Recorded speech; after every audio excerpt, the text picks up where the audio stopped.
One night. That's all I'm asking.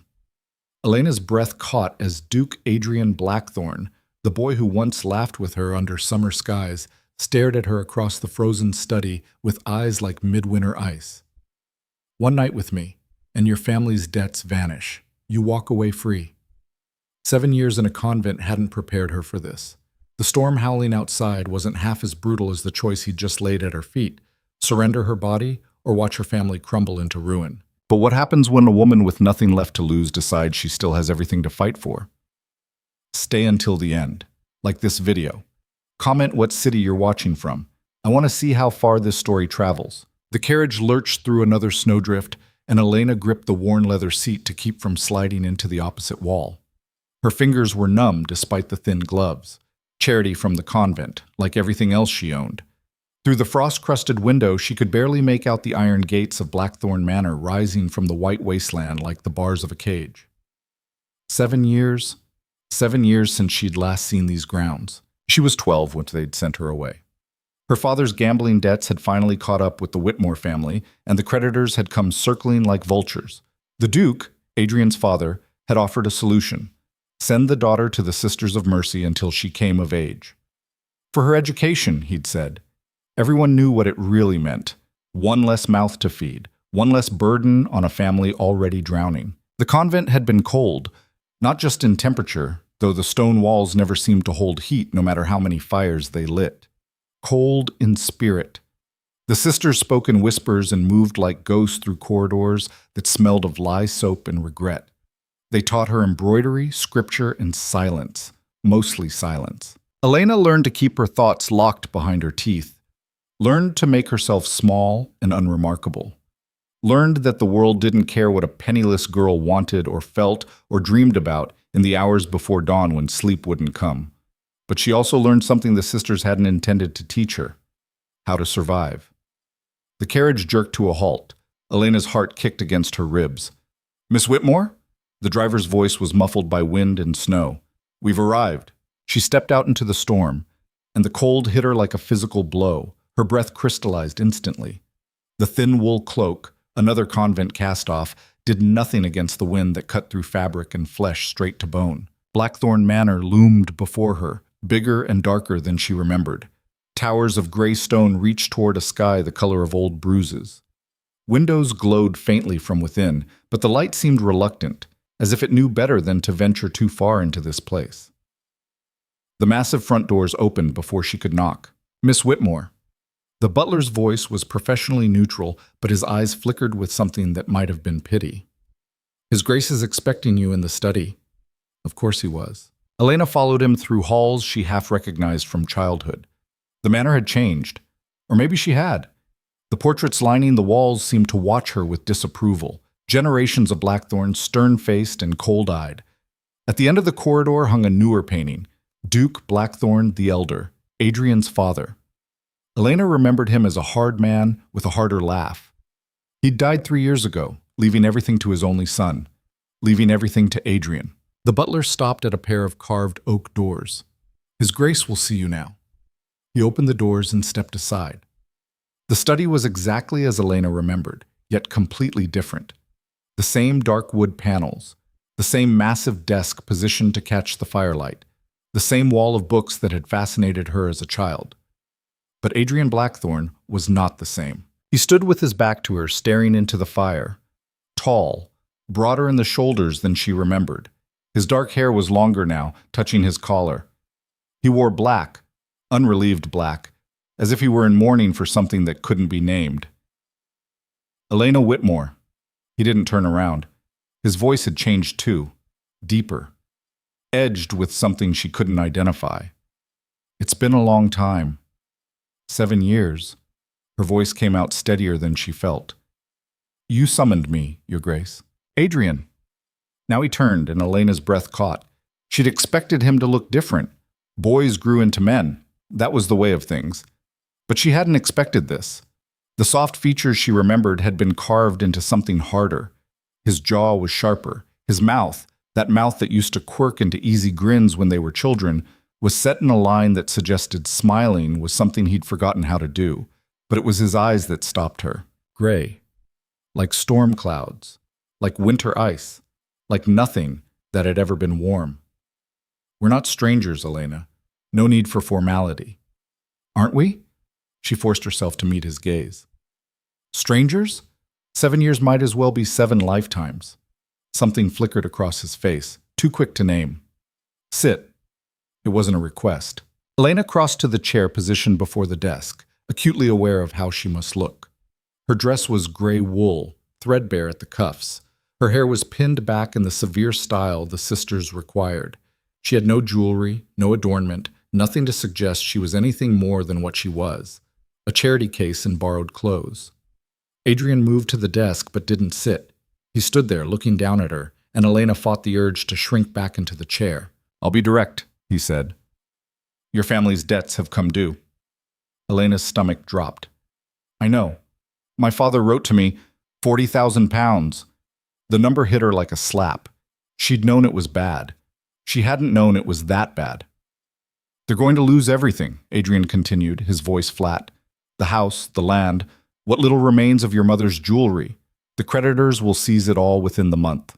Elena's hands clenched in her lap. "Why are you telling me this? If you've brought me here to witness my family's ruin, I'm offering you a solution." She went still. Adrian picked up a document from his desk. "I will pay the full sum. Every penny of your family's debts. They keep the house, the land, everything. In addition," he paused, and something in his expression shifted.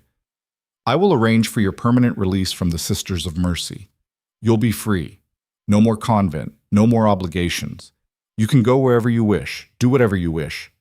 Elena's heart was pounding so hard she could hear it in her ears. "What's the price?" "Smart girl." The corner of his mouth twitched, but it wasn't a smile. "One night." The words hung in the air between them. "One night," Elena repeated slowly. "What does that mean, exactly?" "You know what it means." Heat flooded her face, but she refused to look away. "Spell it out for me. I want no misunderstanding."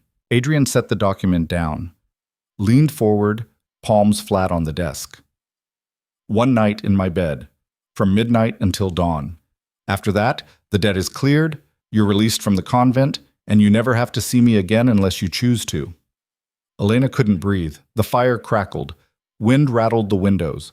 Somewhere in the manor, a clock ticked. "You're asking me to whore myself out for my family's mistakes. I'm offering you a business transaction." His voice didn't change. "Your family gets to keep their home. You get your freedom. All it costs is a few hours of your time. A few hours of my—" She stood abruptly, the chair scraping against the floor. "Do you hear yourself? Do you understand what you're asking?" "Perfectly. Then you must also understand that the answer is no." Her voice shook, but she forced the words out. "I didn't come here to be bought." "Then why did you come?" The question stopped her. Why had she come? When the letter had arrived at the convent, "Duke Blackthorn requests your presence at the manor," she could have refused. The sisters would have supported her. They protected their charges, however cold that protection might be. But she'd packed her few belongings and climbed into the carriage without hesitation. Because somewhere, buried under 7 years of prayers and silence and careful self-control, a small voice had whispered, "Maybe he remembers.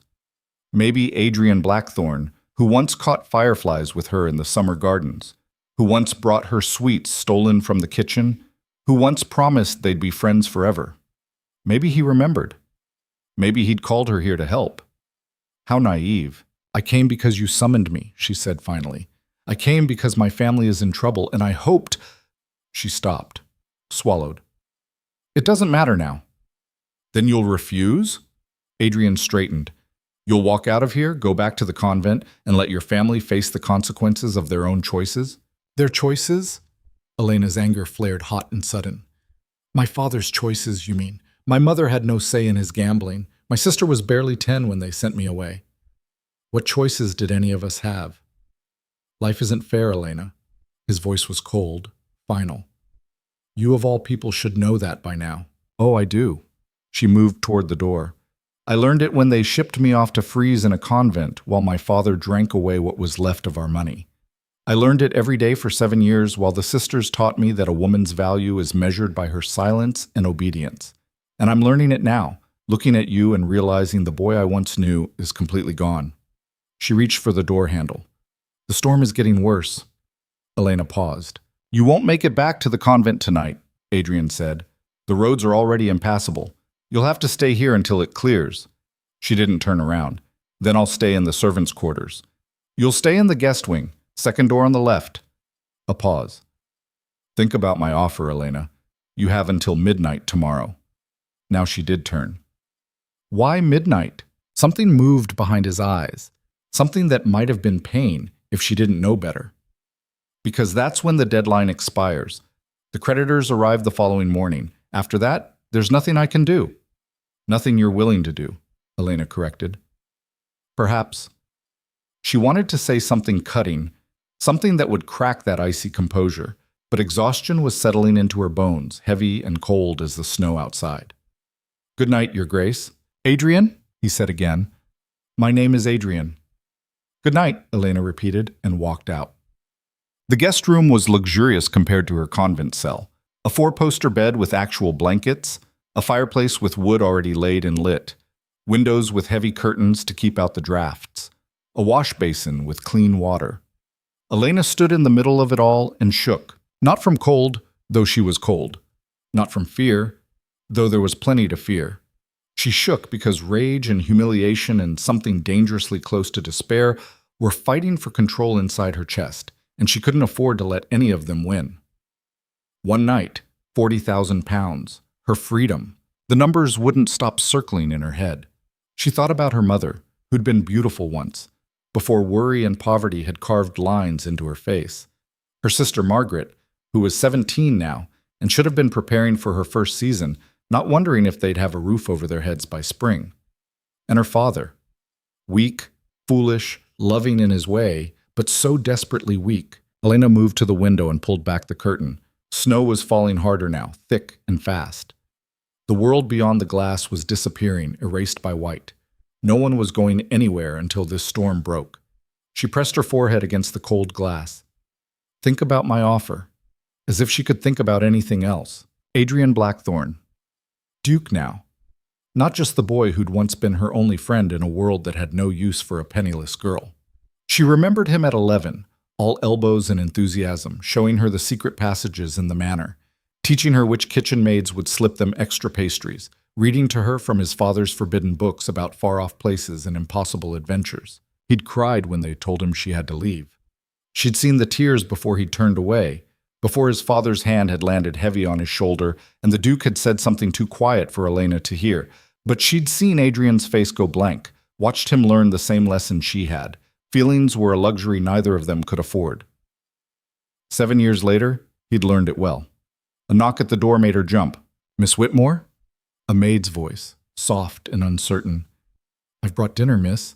His Grace thought you might be hungry. Elena opened the door. The maid was young, maybe 16, with nervous hands and eyes that didn't quite meet Elena's. She wheeled in a cart laden with covered dishes. Thank you, Elena said. What's your name? The maid looked startled. Bridget, miss. Thank you, Bridget. The girl bobbed a quick curtsy and fled. Elena stared at the food. Roasted chicken, fresh bread, vegetables and butter, wine in a crystal glass. More food than she'd seen in a single meal for 7 years. Her stomach growled, but she couldn't bring herself to touch it. It felt like acceptance, like she'd already agreed to his terms. She left it untouched and went to bed hungry. Sleep wouldn't come. Elena lay in the dark, listening to the storm rage outside and the manor settle around her. Old houses made noise. She knew that. But every creak of wood, every whisper of wind, every distant sound set her nerves on edge. She kept seeing Adrian's face, those cold gray eyes, that expressionless mouth. One night in my bed, the words echoed, twisted. She imagined his hands on her, his weight, his breath. Would he be gentle, rough? Would he speak, or would he take what he wanted in silence? Elena rolled onto her side, pulling the blankets tighter. Stop thinking about it. But her mind wouldn't obey. What would it be like? She'd been raised to believe that intimacy was something sacred, reserved for marriage. The sisters had been very clear on that point. A woman's virtue was her most precious possession. Once lost, it could never be recovered. But what did virtue mean when you were starving? What did sacred mean when your family faced ruin? The sisters would tell her to pray, to trust that Providence would provide, to maintain her dignity no matter the cost. Easy words when you weren't the one paying the price. Elena threw back the blankets and sat up. She couldn't do this. Couldn't lie here in the dark, letting fear and uncertainty devour her from the inside. She needed to move, to think, to do something other than wait for dawn like a prisoner counting down to execution. She pulled on her dress, not bothering with the full array of buttons and ties, wrapped her cloak around her shoulders, eased the door open. The corridor was dark except for the occasional lamp turned low. Her footsteps were silent on the thick carpet. She wasn't sure where she was going, just away. Anywhere but that room with its comfortable bed and untouched food and unbearable choices. She found herself in the parts of the manor she remembered from childhood. The portrait gallery, where generations of Blackthorns stared down with varying degrees of disapproval. The music room, where Adrian's mother had once played piano before she died when Adrian was 8, leaving him alone with a father who had no idea what to do with a grieving boy. The library. Elena's breath caught. She'd forgotten about the library. It was smaller than she remembered. Childhood had a way of making everything seem larger, but it was still magnificent. Floor-to-ceiling shelves packed with books, a fireplace with embers still glowing, deep chairs positioned to catch the light, and the smell, leather and paper, and that indefinable scent of knowledge waiting to be discovered. She moved to the nearest shelf, running her fingers along the spines. So many books. The convent had a library too, but it was carefully curated. Devotional texts, approved histories, nothing that might encourage dangerous thoughts or unseemly curiosity. Here, there were books about everything: philosophy, science, poetry, travel, stories from countries she'd never seen and probably never would. Couldn't sleep? Elena spun around. Adrian stood in the doorway, still dressed, as if he hadn't even tried to rest. His hair was disheveled, falling across his forehead. It made him look younger. Almost like the boy she remembered. Almost. "I didn't mean to intrude," Elena said. "I'll go." "Stay." He moved into the room, and she noticed he was carrying a glass of something amber-colored. "I don't sleep much these days anyway." Elena stayed silent, watching him warily. Adrian settled into one of the chairs by the fire, gesturing to the one opposite. "Sit. Or don't. I'm not going to force you." "How reassuring," Elena muttered, but she sat, kept the chair between them like a barrier. For a long moment, neither spoke. The fire crackled.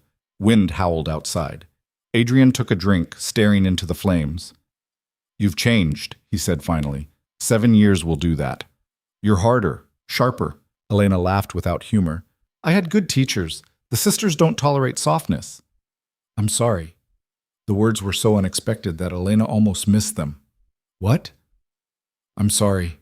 Adrian still wasn't looking at her.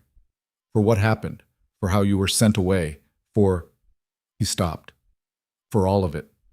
Elena's throat tightened. "You were 11. It wasn't your fault. My father made the arrangement. My family benefited from your exile." Now he did look at her, and the pain in his eyes was so raw that Elena had to glance away.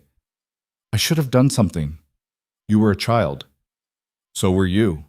The silence stretched between them, heavy with things neither of them knew how to say. "Why?" Elena asked quietly. "Why are you doing this? The offer, I mean. If you truly wanted to help my family, you could just pay the debts. You don't need—" She couldn't finish the sentence.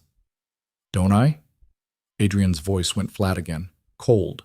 The vulnerable moment was gone, shuttered behind that icy control. "You think I'd throw away 40,000 pounds out of sentiment for a girl I knew when I was 11? I think," Elena said carefully, "that you're not as cruel as you're pretending to be." "You'd be surprised what I'm capable of." "Would I?" She leaned forward. "Then explain it to me, Adrian. Make me understand. Why this bargain? Why not just help them if you want to help? Or refuse outright if you don't? Why this—" She gestured helplessly. "This test?" His jaw tightened. "It's not a test." "Then what is it?" "A transaction, I told you." "Bullshit!" The word escaped before Elena could stop it. 7 years of convent training, shattered by one moment of raw frustration. "You're lying. To yourself. To me. Maybe to both of us. But this isn't about money or transactions or any of the cold, rational things you're pretending it is. Adrian stood abruptly. You don't know what you're talking about. Don't I? Elena stood too, anger pushing past fear. I've spent 7 years learning to read people, Adrian. When you're powerless, it's the only weapon you have. And right now you're radiating so much. She searched for the word. Conflict. You don't want to do this, so why are you? Maybe I'm exactly as cruel as I seem. He moved toward her, and Elena forced herself not to step back. Maybe I saw an opportunity to take something I wanted, and I'm taking it. Maybe you're reading complexity where there's only selfishness. They were close now, too close. Elena could smell the whiskey on his breath, see the tension in his shoulders, feel the heat radiating off his body in the cold room. I don't believe you, she whispered. Believe what you want. His voice dropped, roughened. But midnight tomorrow, you'll have to make a choice, and belief won't help you then. Elena's pulse hammered. And if I say yes? If I agree to your terms? Something flashed in his eyes. Then you come to my chambers at midnight, alone. And after? After you're free, completely free. I'll never ask anything of you again. Elena searched his face, looking for the lie, looking for anything that would tell her what he really wanted. But Adrian Blackthorne had become very good at hiding. I need to think, she said finally. Think fast. The clock is ticking. He turned and walked out, leaving Elena alone in the library with her racing heart, an impossible choice. The next day passed in a strange, suspended tension. Elena stayed in her room through breakfast, unwilling to face Adrian across a table.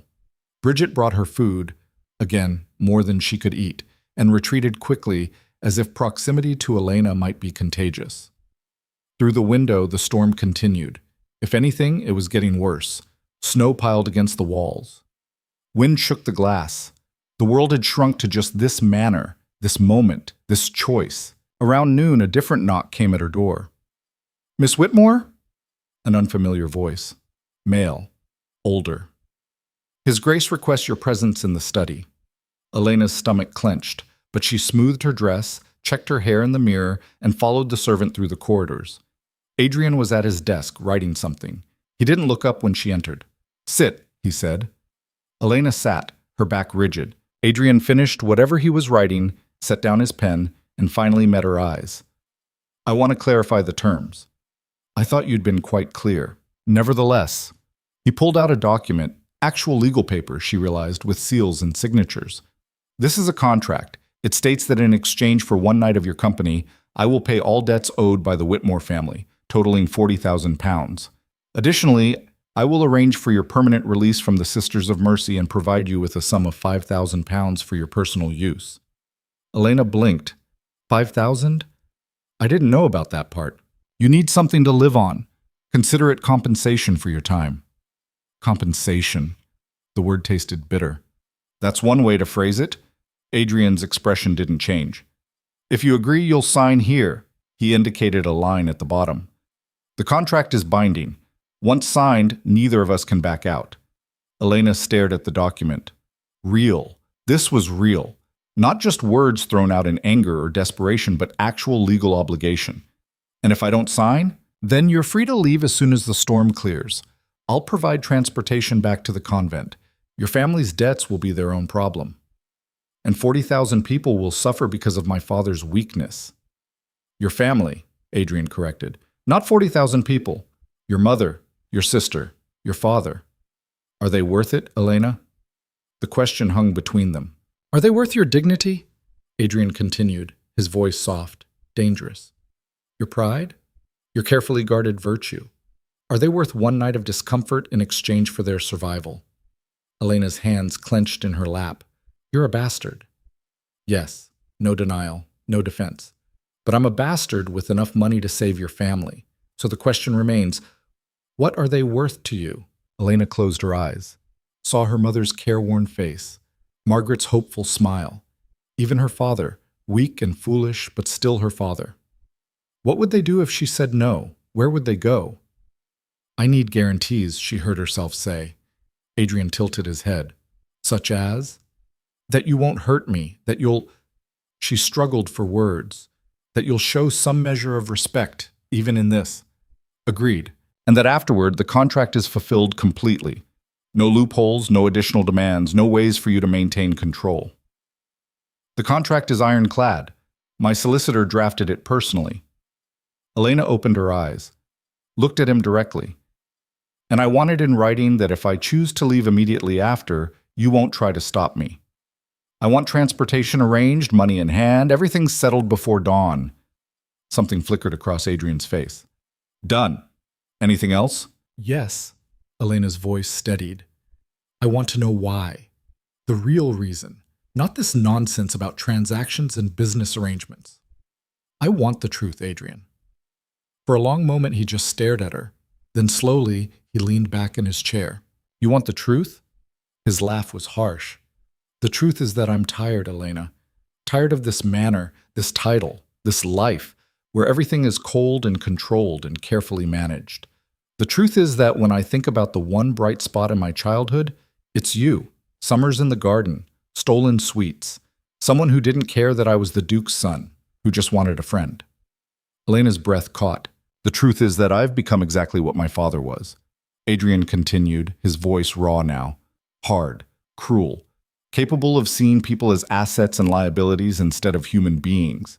And somewhere in the last 7 years, I forgot how to be anything else.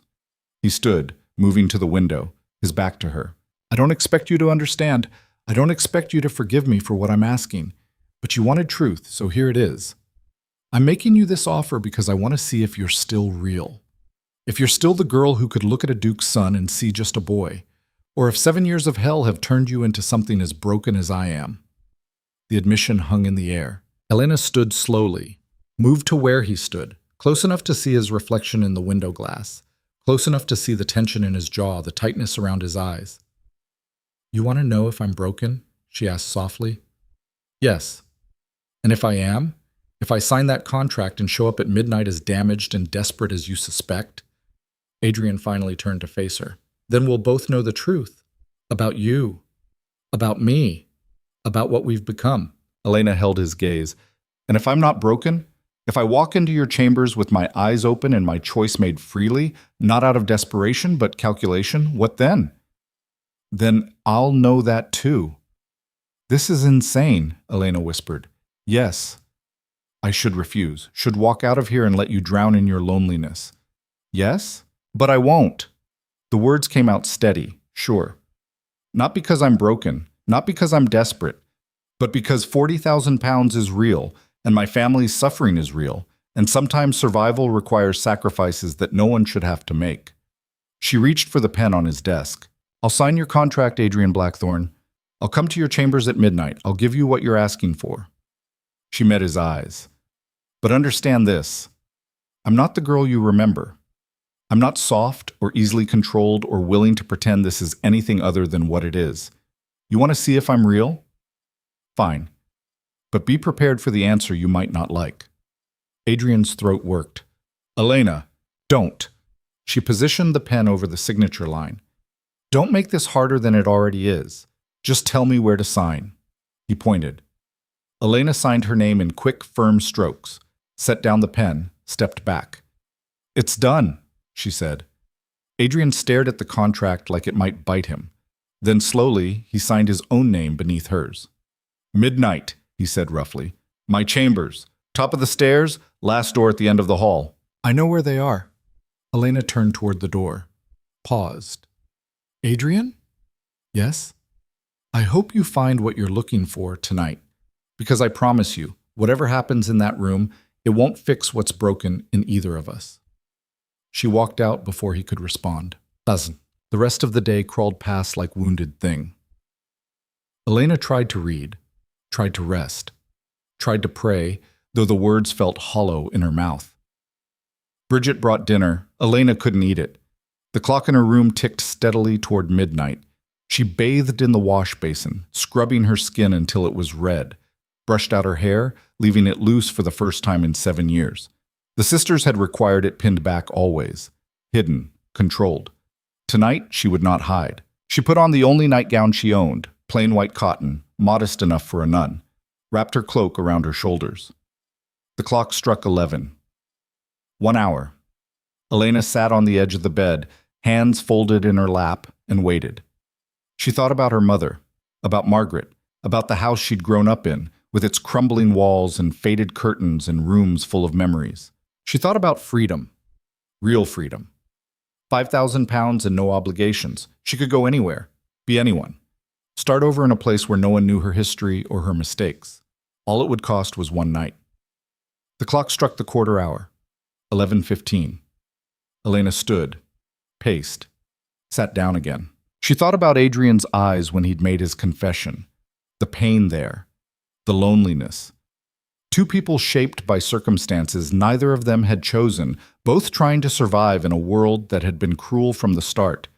Maybe he was right. Maybe they were both broken. The clock struck the half hour. 11:30. Elena's hands were shaking. She clasped them together, forced them to still. This was her choice. Hers. No one was forcing her. She could still walk away, contract or no contract. Adrian wouldn't drag her to his bed. She knew that much. For all his coldness, all his calculated cruelty, he wasn't that kind of man. But if she walked away now, her family would pay the price. And she'd go back to the convent, back to silence and cold and the slow death of spirit that came from having no choices at all. The clock struck the three-quarter hour, 11:45. 15 minutes. Elena stood, smoothed her nightgown, checked her reflection in the mirror one last time. The woman looking back at her wasn't the girl who'd been sent away 7 years ago. Wasn't the obedient novice the sisters had tried to create. She was someone new, someone harder, someone who could look at an impossible choice and make it with open eyes. "All right," Elena whispered to her reflection. "Let's see what we're made of." She left her room and walked through the silent manor toward Adrian's chambers, toward midnight, toward a bargain that would change everything. The clock began to strike 12. The last chime of midnight faded into silence. Elena stood before Adrian's door, her hand raised to knock, frozen. Her heart hammered so violently she thought it might crack her ribs. The corridor was dark except for a single lamp burning near the stairwell, casting long shadows that seemed to reach for her like grasping fingers. She could still turn back. The contract was signed, yes, but what could he really do if she refused? Drag her through the courts? Expose what he demanded? The scandal would destroy him as surely as it would destroy her, but her family would still be ruined. Elena knocked. 3 sharp raps that sounded too loud in the stillness. "Come in." His voice was different, rougher, like he'd been drinking, though she couldn't be sure. Elena pushed open the door. Adrian's chambers were massive. A fire roared in the hearth, casting everything in amber and shadow. Heavy curtains blocked the windows. The bed dominated the far wall. Dark wood, dark sheets, intimidating in its sheer size. Adrian stood by the fire, still fully dressed in the same black clothing he'd worn all day. He held a glass of whiskey, and from the look of him, it wasn't his first. "You came," he said. "Did you think I wouldn't?" "I wasn't sure." He took a drink, watching her over the rim of the glass. "You could have run, hidden somewhere in the manor until the storm cleared, and let my family lose everything?" Elena stepped inside, closing the door behind her with a soft click that sounded final. "No, I made a bargain. I'll keep it." Adrian set down his glass. "Take off your cloak." Elena's fingers trembled as she unfastened the clasp. The cloak fell to the floor in a heap of dark wool, leaving her standing in just the thin nightgown. The fire's heat did nothing to stop the shiver that ran through her. Adrian's eyes tracked over her, but there was something strange in his expression. Not hunger, not desire. Something else. Something that looked almost like regret. "Come here," he said quietly. Elena forced her feet to move. One step. Another. The distance between them felt infinite and far too short all at once. She stopped just beyond arm's reach. Closer. She stepped forward until she could smell the whiskey on his breath, see the firelight reflected in his eyes, feel the heat radiating from his body. "Are you afraid?" Adrian asked. Elena's chin lifted. "Does it matter?" "Yes." "Why? Would you stop if I said yes?" Adrian's jaw tightened. "I don't know." The honesty of it was somehow worse than a lie. Elena wrapped her arms around herself, suddenly cold despite the fire. "Then let's not pretend this is about my comfort." You've bought your night. Take what you paid for. Something flashed across Adrian's face. Anger, maybe, or pain. Is that what you think this is? Isn't it? If I wanted just a warm body in my bed, Elena, I could have any woman in the county. I wouldn't need to blackmail a girl from a convent. Then what do you want? The question came out sharper than she intended. Because I'm standing here half-dressed in your chambers at midnight, and you're looking at me like you don't even know why I'm here. Adrian reached out suddenly, his hand closing around her wrist. Not hard enough to hurt, but firm. Undeniable. Elena gasped, trying to pull away, but he held fast. He stopped. Started again. I want to know if you're still in there. The girl who used to argue with me about which constellation was which. Who stole books from my father's library and hid them under her pillow? Who wasn't afraid of anything? Elena stared at him. That girl died in the convent, Adrian. They starved her out, beat her out, prayed her out. Whatever you're looking for, she's gone. I don't believe that. Then you're a fool. His grip tightened fractionally. Prove it. Prove you're as broken as you claim. How? Kiss me. Elena's breath stopped. Of all the things she'd expected him to demand, that wasn't one of them. What? You heard me. If you're truly dead inside, if the convent really destroyed everything that made you Elena Whitmore, then kissing me should be easy. Just another transaction. Another thing you have to endure to save your family. His eyes bored into hers. So do it. Kiss me like you feel nothing. Elena's pulse roared in her ears. This was a test. She understood that much. But what kind? What was he trying to prove? And if I can't, she whispered, then we'll both know the truth. Fury ignited in Elena's chest, hot and sudden and liberating. He wanted to see if she was broken. Fine. She'd show him exactly what 7 years of hell had taught her. She closed the distance between them, rising on her toes, and pressed her mouth to his. It was meant to be cold, clinical, proof that she could turn herself into an object, a thing without feelings or wants or fears. Just lips on lips, mechanical, dead. But the moment their mouths touched, something cracked. Adrian made a sound low in his throat. Surprise or surrender, Elena couldn't tell, and his free hand came up to cup the back of her head. His fingers tangled in her hair. The kiss deepened, and Elena's carefully constructed walls splintered. This wasn't supposed to happen. She wasn't supposed to feel anything. But heat was spreading through her chest, down her spine, pooling low in her belly. Her hands found his shoulders, gripping the fabric of his shirt, and she was kissing him back with something that felt dangerously like need. Adrian pulled back first, breathing hard. His eyes were wild. Elena, don't. She stepped away, her own breath coming in ragged gasps. Don't say whatever you're about to say. You felt that. No? Liar. He moved toward her, and Elena backed up until she hit the wall beside the fireplace. Adrian braced one hand above her head, leaning in close. You felt exactly what I did. It doesn't matter what I felt, Elena said, fighting to keep her voice steady. The contract says one night. It doesn't say anything about what I'm allowed to feel. The contract? Adrian laughed, harsh and bitter. To hell with the contract. Easy for you to say. You're not the one selling yourself. Aren't I? He pushed away from the wall, dragging both hands through his hair. You think you're the only one trapped here? The only one making sacrifices? Oh, forgive me. How terrible for you having to share your bed with someone you apparently desire. My heart bleeds, Adrian spun to face her. I don't want this. Any of this. Then why? Because I'm weak. The words exploded out of him. Because 7 years ago, I let them send you away without a fight. Because I've spent every day since becoming exactly what my father wanted. Cold, controlled, capable of making the hard choices. And I hate it. I hate what I've become. I hate this manner, this title, this life where everything is duty and obligation and never, never what I actually want. Elena stared at him, stunned. So yes, Adrian continued, his voice dropping, I made you an impossible offer. I backed you into a corner and forced you to choose between your family and your dignity because I wanted to see if you'd fight. If you'd tell me to go to hell and walk away, if you were stronger than I was. That's insane. I know. You're punishing me for your own weakness. I know that too. Adrian sank into a chair by the fire, suddenly looking exhausted. And now you're here, and I don't know what to do. Because the part of me that's my father's son says to take what I paid for.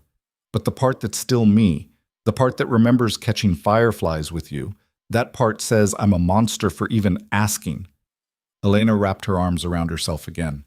The room felt too hot and too cold at the same time. So what now? I don't know. That's not good enough. She moved to stand in front of him. You don't get to drag me through this and then claim confusion. Make a choice, Adrian. Tell me what you want.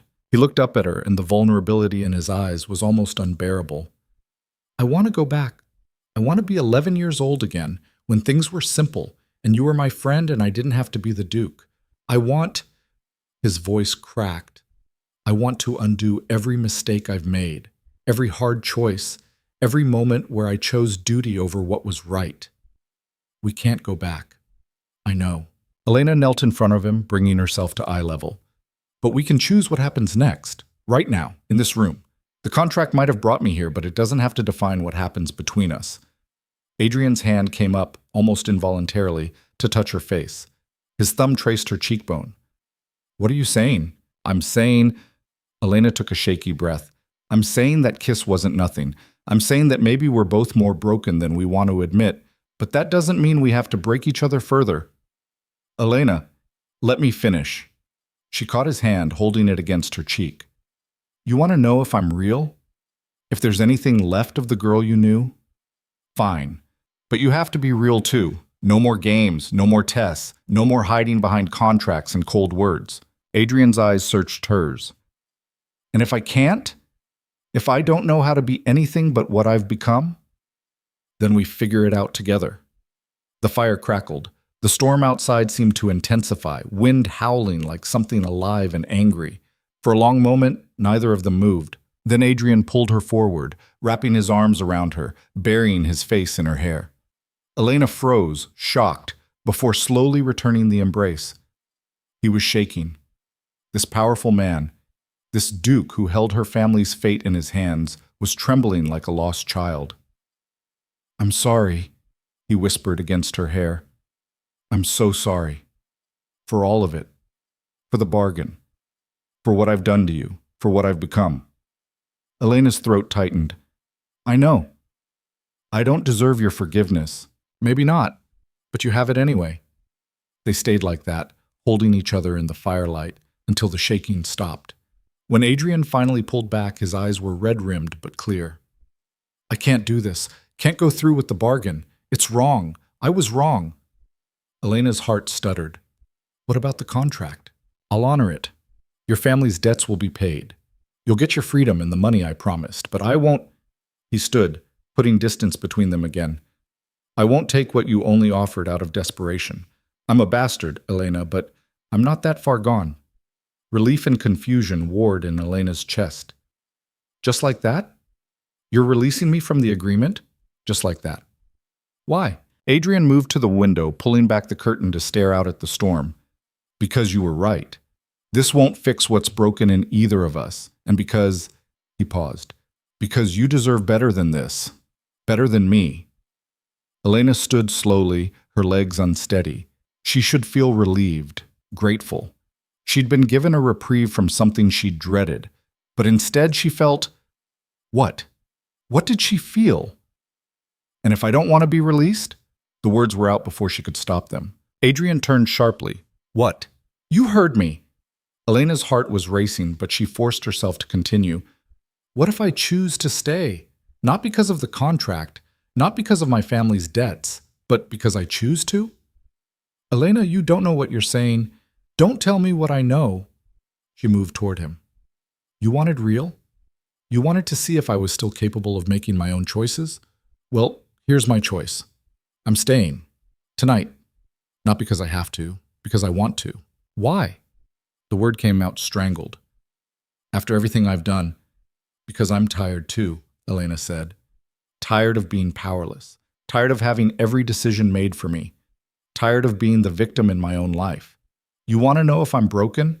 Maybe I am, but maybe I'm also strong enough to take something for myself instead of just surviving what the world throws at me. Adrian stared at her. This is madness. Probably. Elena reached him, standing close enough that she could feel his breath on her face. But it's my madness. My choice. For once in my life, I get to decide what happens to me. And if I say no, if I refuse, Elena smiled and it felt dangerous. Then I'll know you're more afraid than I am. That struck home. She saw it in the way his jaw clenched, the way his hands fisted at his sides. You think you're ready for this? Adrian's voice was rough. You think you understand what you're asking for? No, Elena admitted. But I'm done waiting to be ready. Done waiting for permission. Done waiting for life to be safe and predictable and… Adrian kissed her. This time there was no hesitation, no testing. His mouth claimed hers with an intensity that stole her breath. Elena's back hit the wall. When had they moved? And Adrian's hands were in her hair, on her waist, everywhere and not enough. Tell me to stop, he breathed against her lips. Tell me this is wrong. No. Elena? I said no. She grabbed the front of his shirt, pulling him closer. I'm not afraid of you, Adrian Blackthorne. I'm not afraid of this. So either stop talking and kiss me again, or admit that you're the one who's scared. Adrian's eyes flashed, then his mouth was on hers again, and Elena let herself fall into it, into him, into the terrifying freedom of choosing something just because she wanted it. They stumbled towards the bed, shedding clothes between kisses. Adrian's shirt, Elena's nightgown.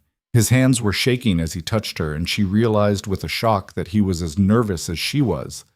Have you… She couldn't finish the question. Adrian understood anyway. No. Have you? The convent wasn't exactly… Elena laughed, breathless and slightly hysterical. No. Then we're both idiots, complete idiots. Adrian's laugh was strangled. We can stop. We should stop. This is… Elena pulled him down to her. If you say wrong one more time, I swear. Whatever threat she'd been about to make dissolved as Adrian kissed her again, and there was no more talking after that. Just touch and heat, and the discovery of what it meant to choose something for yourself, even if, especially if, the choice was reckless and dangerous, and possibly the worst decision either of them had ever made. Afterward, they lay tangled in sheets that smelled of smoke and sweat, both breathing hard. The fire had burned down to embers. Outside, the storm raged on. Elena stared at the ceiling, her mind reeling. What had she done? What had they done? Are you all right? Adrian's voice was quiet. Careful. I don't know. Honest. Too honest, maybe, but she was done lying. Are you? I don't know either. They lay in silence for a long moment. This doesn't change anything, Elena said finally. The contract is still valid. You still have to honor it. I know. And in the morning, I'm still leaving. Adrian went still. What? Elena sat up, pulling the sheet around herself. You heard me. I'll take the money, the freedom, all of it, and I'll leave. But this was my choice, Adrian, what just happened. But it doesn't mean I'm staying in this manner, in this life, trapped in another kind of cage. You wanted to give me freedom? Then let me take it. Adrian sat up too, and the hurt in his eyes was sharp enough to cut. So that's it? This meant nothing to you? I didn't say that. Elena forced herself to meet his gaze. But meaning something and being enough are two different things. I'm not going to trade one prison for another, even if the bars are prettier. I'm not trying to trap you. Aren't you? Elena's voice hardened. You made me this offer knowing I had no choice. You backed me into a corner and then acted surprised when I came out fighting. Well, I fought. I won. And now I'm claiming my prize, a life that's actually mine. Adrian's face went blank, cold, the mask sliding back into place. I see. So you got what you wanted. Your family is saved, and you get to walk away feeling morally superior. That's not, isn't it? He stood, reaching for his discarded clothes. You're right. This was a mistake. I should have known better than to think… He stopped himself. Never mind. It doesn't matter. Elena watched him dress, her chest tight. This was wrong. She was handling this all wrong. But she didn't know how to make him understand that freedom wasn't about running away. It was about having the option to run. About knowing that she stayed because she chose to, not because circumstances forced her. Adrian, save it. He buttoned his shirt with sharp, precise movements. The contract will be honored. Your family's debts will be cleared by noon. The money will be in your account by nightfall. Transportation will be arranged as soon as the storm clears. You're dismissing me? Isn't that what you want? Freedom? The word came out bitter. Well, congratulations, Elena. You're free. Free to leave. Free to forget this ever happened. Free to build whatever life you want, wherever you want. And what about you? The question escaped before Elena could stop it. Adrian finally looked at her, and the emptiness in his eyes was worse than anger. I'll do what I've always done. Survive. Fulfill my obligations. Be the Duke everyone expects me to be. Alone. Alone, he confirmed. It's what I deserve. Elena wanted to argue, wanted to tell him he was wrong, that he deserved more than this cold existence he'd carved out for himself. But the words stuck in her throat, because maybe he was right. Maybe they both were. Maybe tonight, this reckless collision of two broken people, was never meant to be anything more than a moment, a brief flash of warmth in the endless winter. I should go, Elena said quietly. Yes, you should. She gathered her nightgown, her cloak, dressing quickly while Adrian stood with his back to her, staring into the dying fire. At the door, Elena paused. For what it's worth, don't. Adrian's voice was flat. Just go, Elena, please. So she went. The corridor was dark and cold. Elena made her way back to the guest room, her bare feet silent on the carpet. Behind her, Adrian's door closed with a soft click that sounded like finality. Back in her room, Elena collapsed onto the bed, still wearing her cloak, and stared at the ceiling. Her body ached in unfamiliar ways. Her mind raced. Her heart felt like it had been shattered and remade all in the same night. She'd done it, made her choice, taken control of her own fate for the first time in 7 years. So why did it feel like losing? Outside, the storm showed no signs of stopping. If anything, it was getting worse. Elena could hear the wind screaming, feel the manor shuddering under the assault.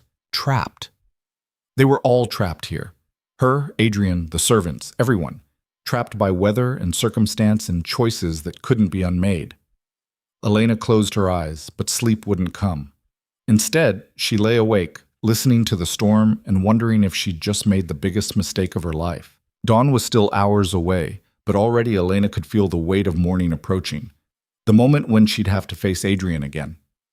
The moment when the contract would be fulfilled and she'd have to decide, stay in this manor with a man who'd hurt her and helped her in equal measure, or walk away into an uncertain future with nothing but money and the memory of one impossible night. Her choice. Finally, completely, terrifyingly her choice. Elena pulled the blankets over her head and tried very hard not to cry. But the tears came anyway, hot and angry and utterly unwelcome. Elena hadn't cried in years. The convent had taught her that tears were weakness, that emotion was something to be controlled, buried, strangled until it died. But tonight had cracked something open inside her that she couldn't seal shut again. She wasn't crying for Adrian. She told herself that firmly. She was crying for the girl she'd been at 12, for the 7 years stolen from her, for the impossible choices that kept piling up until she couldn't tell the difference between freedom and just another kind of cage. A sound made her freeze. Footsteps in the corridor outside her room. Elena sat up, swiping at her eyes, listening. The footsteps stopped outside her door. A long pause. Then they moved on, fading into silence. Adrian! Or just a servant checking the fires. She waited, heart pounding, but whoever it was didn't come back. Elena threw off the blankets and paced to the window. The storm was a living thing now, snow falling so thick she couldn't see more than a few feet beyond the glass. The world had vanished, leaving nothing but this manor and the people trapped inside it. How long would it last? Another day? 2? A week? The thought of spending that much time under the same roof as Adrian, pretending last night hadn't happened, pretending she didn't feel… What? What did she feel? Elena pressed her forehead against the cold glass. Angry. She felt angry. At Adrian for putting her in this position, at herself for responding to him the way she had, at the whole damned situation that had turned what should have been simple into something twisted and painful and far too complicated. She should sleep. Morning would come whether she was ready or not, and she needed to be sharp, composed. She couldn't afford to let Adrian see how much he'd gotten under her skin. But sleep felt impossible, so she stayed at the window, watching the snow fall, until the sky began to lighten from black to gray. Dawn brought Bridget with breakfast, more food Elena couldn't eat, and a message. "His Grace requests your presence in the study at 9 o'clock, miss." The maid wouldn't meet Elena's eyes. "He says it's regarding the settlement of accounts." Of course. Business. Cold, practical, final. "Tell His Grace I'll be there," Elena said. Bridget curtsied and fled. Elena dressed carefully, choosing the least worn of her convent dresses, pinning her hair back with brutal efficiency. The mirror showed her a stranger, pale, hollow-eyed, looking older than 19, looking like someone who'd survived something but wasn't sure if the survival had been worth it. At precisely 9 o'clock, she knocked on the study door. "Enter." Adrian sat behind his desk, paper spread before him, looking every inch the Duke. No sign of the man who'd trembled in her arms last night. No hint of vulnerability or regret. Just cold, perfect control. Elena sat without being asked. "The funds have been transferred," Adrian said without preamble. "Your family's debts are cleared. The creditors have been notified and will not pursue further action. Additionally," he pushed a document across the desk. "This is confirmation of your release from the Sisters of Mercy, along with a letter of recommendation should you need it, and this," another paper, "is a bank draft for £5,000. It's in your name, no restrictions." Elena stared at the papers. It was real, all of it. Her family saved, her freedom secured, everything she'd wanted. So why did it feel hollow? "Thank you," she said. The words tasted like ash. "The storm shows no signs of breaking," Adrian continued, his voice professionally neutral. "You'll have to remain here another day at least, possibly longer. I've instructed the staff to prepare the guest wing for extended occupancy. You'll have everything you need." "How generous." Adrian's jaw tightened, but his expression didn't change. "Once the roads are clear, a carriage will take you wherever you wish to go. London, if you prefer. Or back to your family. The choice is yours." "The choice is mine," Elena repeated. "How novel." "Elena, don't." She stood abruptly. "Don't pretend this is anything other than what it is. You're fulfilling a contract. I'm collecting payment. Let's not dress it up as something civilized. That's not fair." "Fair?" Elena's laugh was sharp. "You want to talk about fair? You blackmailed me into your bed, Adrian. You might have developed a conscience afterward, but that doesn't change what you did." Adrian stood too, his control finally cracking. "You came to me willingly. You said it was your choice. It was a choice between bad options. That's not the same as freedom, and you know it. Then why did you—" He stopped, dragging a hand through his hair. "Why did you stay? After I released you from the agreement, you could have left. But you didn't. You chose—" "I chose wrong." The words came out harsh, final. "I let myself believe that taking control meant throwing myself at a man who'd just proven he'd use my desperation against me. I was stupid and reckless and—" Her voice broke. "And I can't take it back." Adrian went pale. "Is that truly what you think? That last night was a mistake?" Elena wanted to say yes, wanted to burn this bridge so thoroughly that neither of them could ever cross it again. But the lie wouldn't come. "I think," she said carefully, "that we're both damaged people who did something that made sense in the moment and looks insane in the daylight. I think we hurt each other, and I think the kindest thing we can do now is stay as far apart as possible until I can leave. Elena, I'm done talking about this." She picked up the papers from his desk. "Thank you for honoring the contract. I'll stay out of your way until the storm clears." She was halfway to the door when Adrian spoke again. "I loved you." Elena froze. "When we were children," Adrian continued, his voice rough, "I loved you. Not the way adults love. I was too young for that. But you were the only good thing in my life. The only person who saw me as just Adrian, not the heir or the Duke's son or a piece in someone else's game. And when they sent you away, He stopped, started again. "I begged my father to let you stay. I offered to give up my allowance, my horses, anything. He laughed at me, said I needed to learn that people were assets or liabilities, and you were a liability the Whitmores couldn't afford. Bakumig sis. Elena's hands clenched around the papers. I watched you leave, Adrian said. I watched the carriage take you away, and I swore I'd bring you back someday. That I'd be strong enough, powerful enough to fix what he'd broken. But by the time I had the power, by the time my father died and I became Duke, I was already too much like him. Cold, calculating, capable of seeing you as a means to an end. Stop, Elena whispered. You asked why I made the offer. The real reason. Adrian's voice was steady now, resigned. I wanted to see if I'd killed everything good in myself. If I was completely my father's creature. And I wanted to know if you'd hate me for it. Because part of me thought...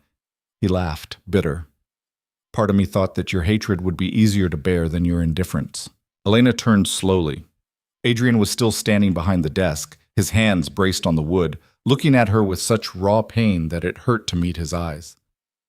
You got your answer, she said. I don't hate you, Adrian. I feel sorry for you. Sorry that you're so twisted up inside that you had to destroy something before you could value it. Sorry that you've become exactly what you were afraid of becoming. I know. And that doesn't fix anything. I know that too. They stood in silence, the length of the room between them, and Elena felt the weight of everything unsaid pressing down until she could barely breathe. I need to go, she said. Adrian nodded. Of course. Elena walked out, closing the door softly behind her.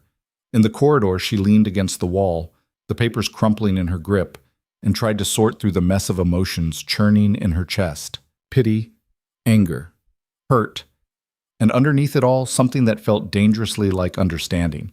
She understood him. That was the problem. Understood what it was like to be shaped by forces beyond your control, to make choices that seemed necessary at the time but looked monstrous in hindsight, to be trapped between who you were and who you'd been forced to become. But understanding didn't erase what he'd done, didn't make the bargain less cruel or the power imbalance less stark. Did it? Elena pushed away from the wall and headed for the library. She needed space to think, space away from Adrian and his confession and the traitorous part of her heart that wanted to go back, to tell him that she understood, that maybe they could... What? Build something from the wreckage? Two broken people didn't make one whole person. They just made a bigger mess. The library was blessedly empty. Elena curled up in one of the chairs by the fire, tucking her feet under her, and tried to lose herself in a book. But the words blurred on the page. Her mind kept circling back to Adrian's face, his voice, the things he'd said. I loved you. Past tense, as if whatever he'd felt had died along with his childhood. Or maybe he was lying. Maybe this was another manipulation, another test to see how she'd react. Elena threw the book aside in frustration. She couldn't trust her own judgment anymore. Couldn't tell the difference between genuine emotion and the stories she was telling herself to make sense of an impossible situation. Miss Whitmore? Elena looked up. A different servant this time, older, male, with kind eyes and a careful demeanor. Yes? Forgive the intrusion, miss, but His Grace asked me to inform you that luncheon will be served in the small dining room at noon. He says you're welcome to join him, but he understands if you'd prefer to dine alone. Of course he did. Always giving her choices now, as if that made up for the choice he'd stolen. Tell His Grace I'll dine in my room, Elena said. The servant bowed and left. Elena stayed in the library until the light began to fade, reading the same page over and over without absorbing a single word. When her eyes finally grew too tired to focus, she returned to the guest room to find another tray of food waiting, and a note.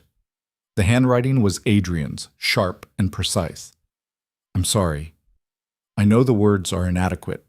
I know they don't fix what I've broken, but they're all I have to offer. You deserve better than anything I can give you. You always did.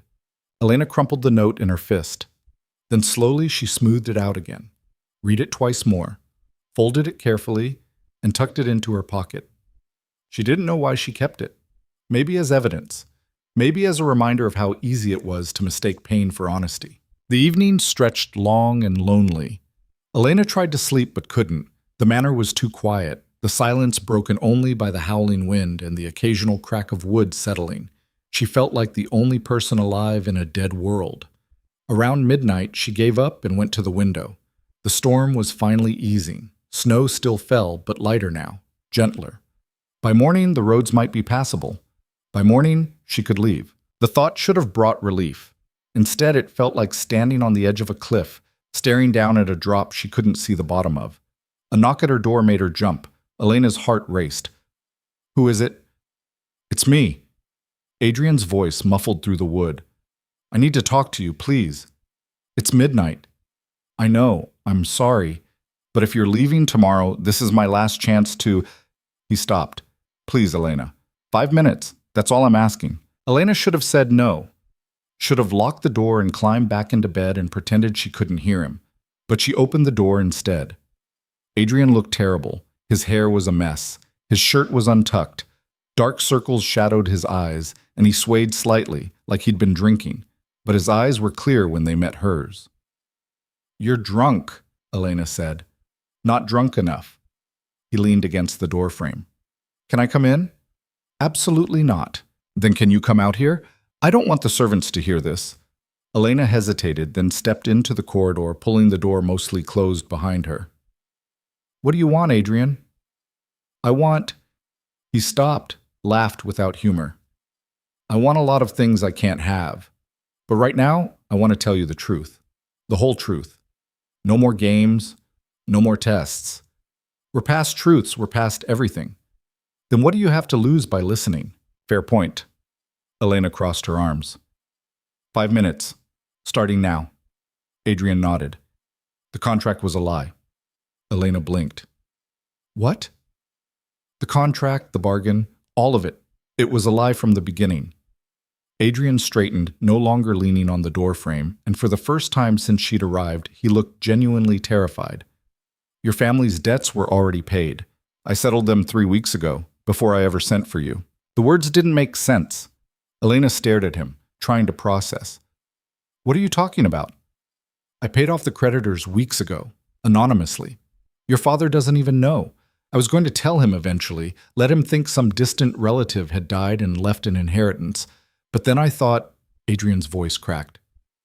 "I thought that if I could get you here, if I could see you again, maybe I could—" "You lied!" The realization hit Elena like a physical blow. "You made me think my family was in danger. You made me believe I had no choice. And all along, they were safe." "Yes." Elena couldn't breathe. The corridor spun. She grabbed the doorframe to steady herself. "Why?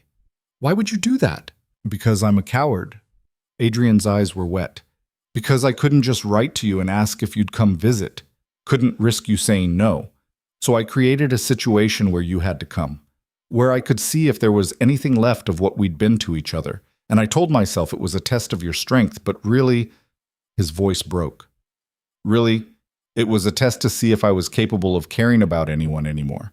If I was still human under all the ice." Elena's hands were shaking. "You're telling me that last night everything was based on a lie?"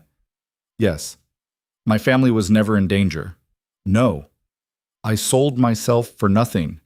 "You didn't sell yourself," Adrian said desperately. "You were already free. You've been free since before you arrived. I couldn't tell you, because then you'd leave and I'd be alone again. And—" Elena slapped him. The crack of her palm against his cheek echoed in the quiet corridor. Adrian's head snapped to the side. He didn't raise a hand to the mark blooming red on his skin. Just stood there, taking it. "You bastard!" Elena's voice shook with fury. "You lying, manipulative bastard! I let myself believe—" "I know. You don't know anything." She shoved him, hard. Adrian stumbled back. "You don't know what it was like standing in your study thinking my family would be destroyed if I refused. You don't know what it cost me to sign that contract. To walk into your room, to—" Her voice broke, and the tears came again, hot and furious. Adrian reached for her. "Elena, don't touch me." She backed away. "Don't you dare touch me. I can't even look at you right now. I'm sorry. I know it's not enough, but I'm sorry. I was wrong. I was cruel and selfish, and—" "Why are you telling me this now?" Elena demanded. "Why not let me leave in the morning thinking the contract was real? Why confess?" Adrian's face crumpled. "Because I couldn't let you go thinking you'd had no choice. You deserve to know that you were free, that you've always been free. Even if it means you'll hate me for the rest of your life. I do." The words came out cold. Final. I hate you, Adrian Blackthorne. I hate what you did to me. I hate that you made me feel powerless when I wasn't. I hate that you twisted everything into some sick test of what? Your humanity? Your feelings? I hate that I let you... She couldn't finish. The anger was too big, choking her. Adrian was crying now, tears running down his face unchecked. I know, I deserve it. I deserve worse. But please, Elena, please believe me when I say that what happened last night, what you felt, what I felt, that was real. The circumstances were a lie, but what happened between us wasn't, I swear it. How can I believe anything you say? You can't. Adrian's voice was hoarse. You shouldn't.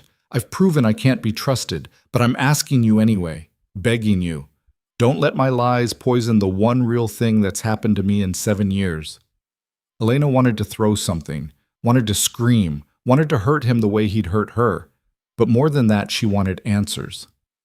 If my family's debts were already paid, she said slowly, then what was the 5,000 pounds for? Adrian wiped his face with his sleeve.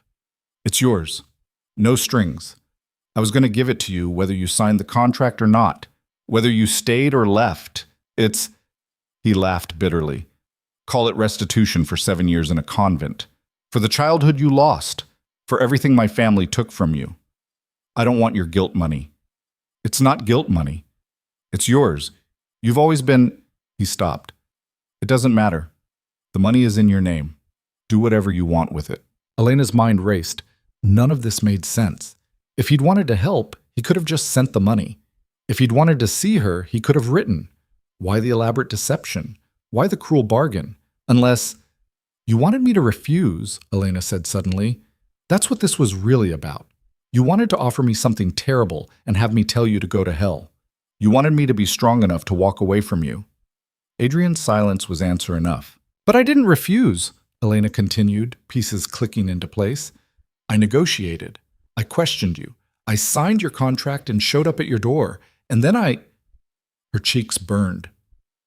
I chose to stay even after you released me. I ruined your test. You didn't ruin anything. Adrian's voice was barely a whisper. You were perfect. You were everything I remembered and more. Strong and fierce and so damn brave that it broke my heart. And I realized that I didn't want you to walk away. I wanted... What? Elena demanded.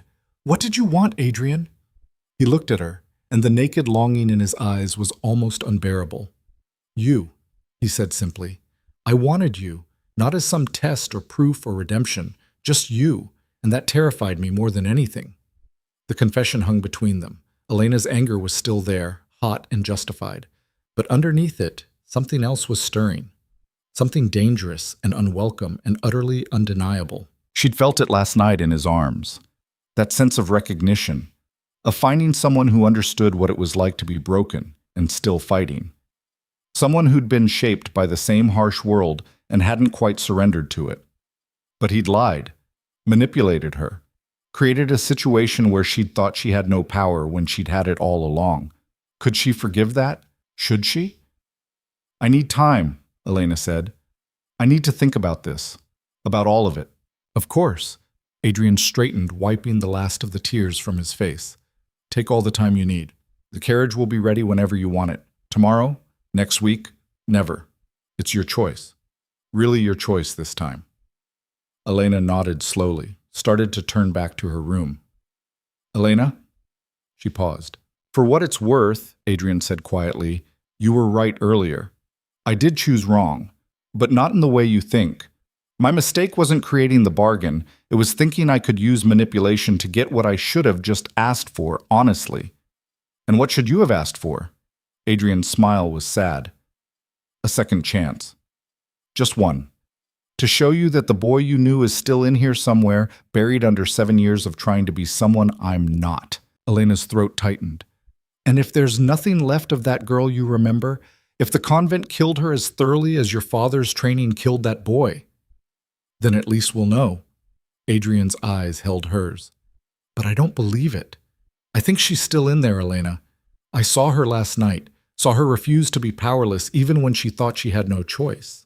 Saw her take something for herself instead of just surviving what the world threw at her. He turned and walked away before Elena could respond. his footsteps fading down the corridor. Elena stood frozen, her mind churning. He'd freed her, truly freed her. The debts were paid, the money was hers. She could leave tomorrow and never look back. So why did the thought of leaving feel like the worst kind of imprisonment? She went back into her room and closed the door, leaned against it, sliding down until she was sitting on the floor, knees pulled to her chest. The contract had been a lie. Her family had never been in danger. She'd had power all along and hadn't known it. But what did that change, really? She'd still made her choices, had still signed the contract, still walked into Adrian's room, still stayed when she could have left. Those choices were hers, real and irreversible, no matter what the circumstances around them had been. Elena pulled out the crumpled note from her pocket. Read it again in the dim firelight. You deserve better than anything I can give you. Maybe that was true. Maybe she did deserve better than a damaged duke who tried to manipulate her into, what, loving him? Forgiving him? Proving she was still the girl he remembered?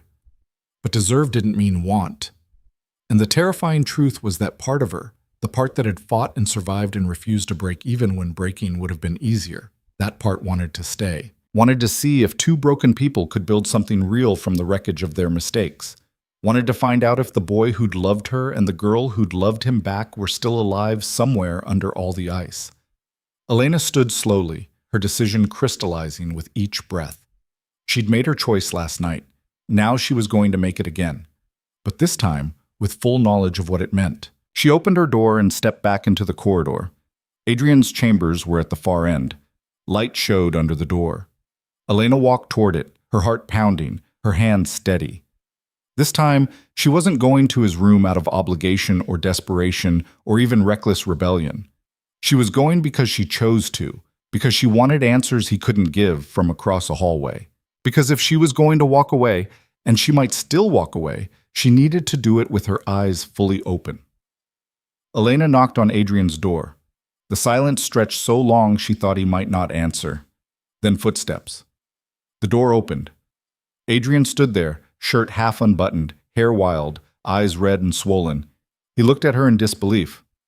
"Elena, I have questions," she said, "and you're going to answer every single one of them. Honestly, no more lies, no more tests. Just truth, however ugly it is." Adrian stepped back, opening the door wider. "Yes, anything, whatever you need."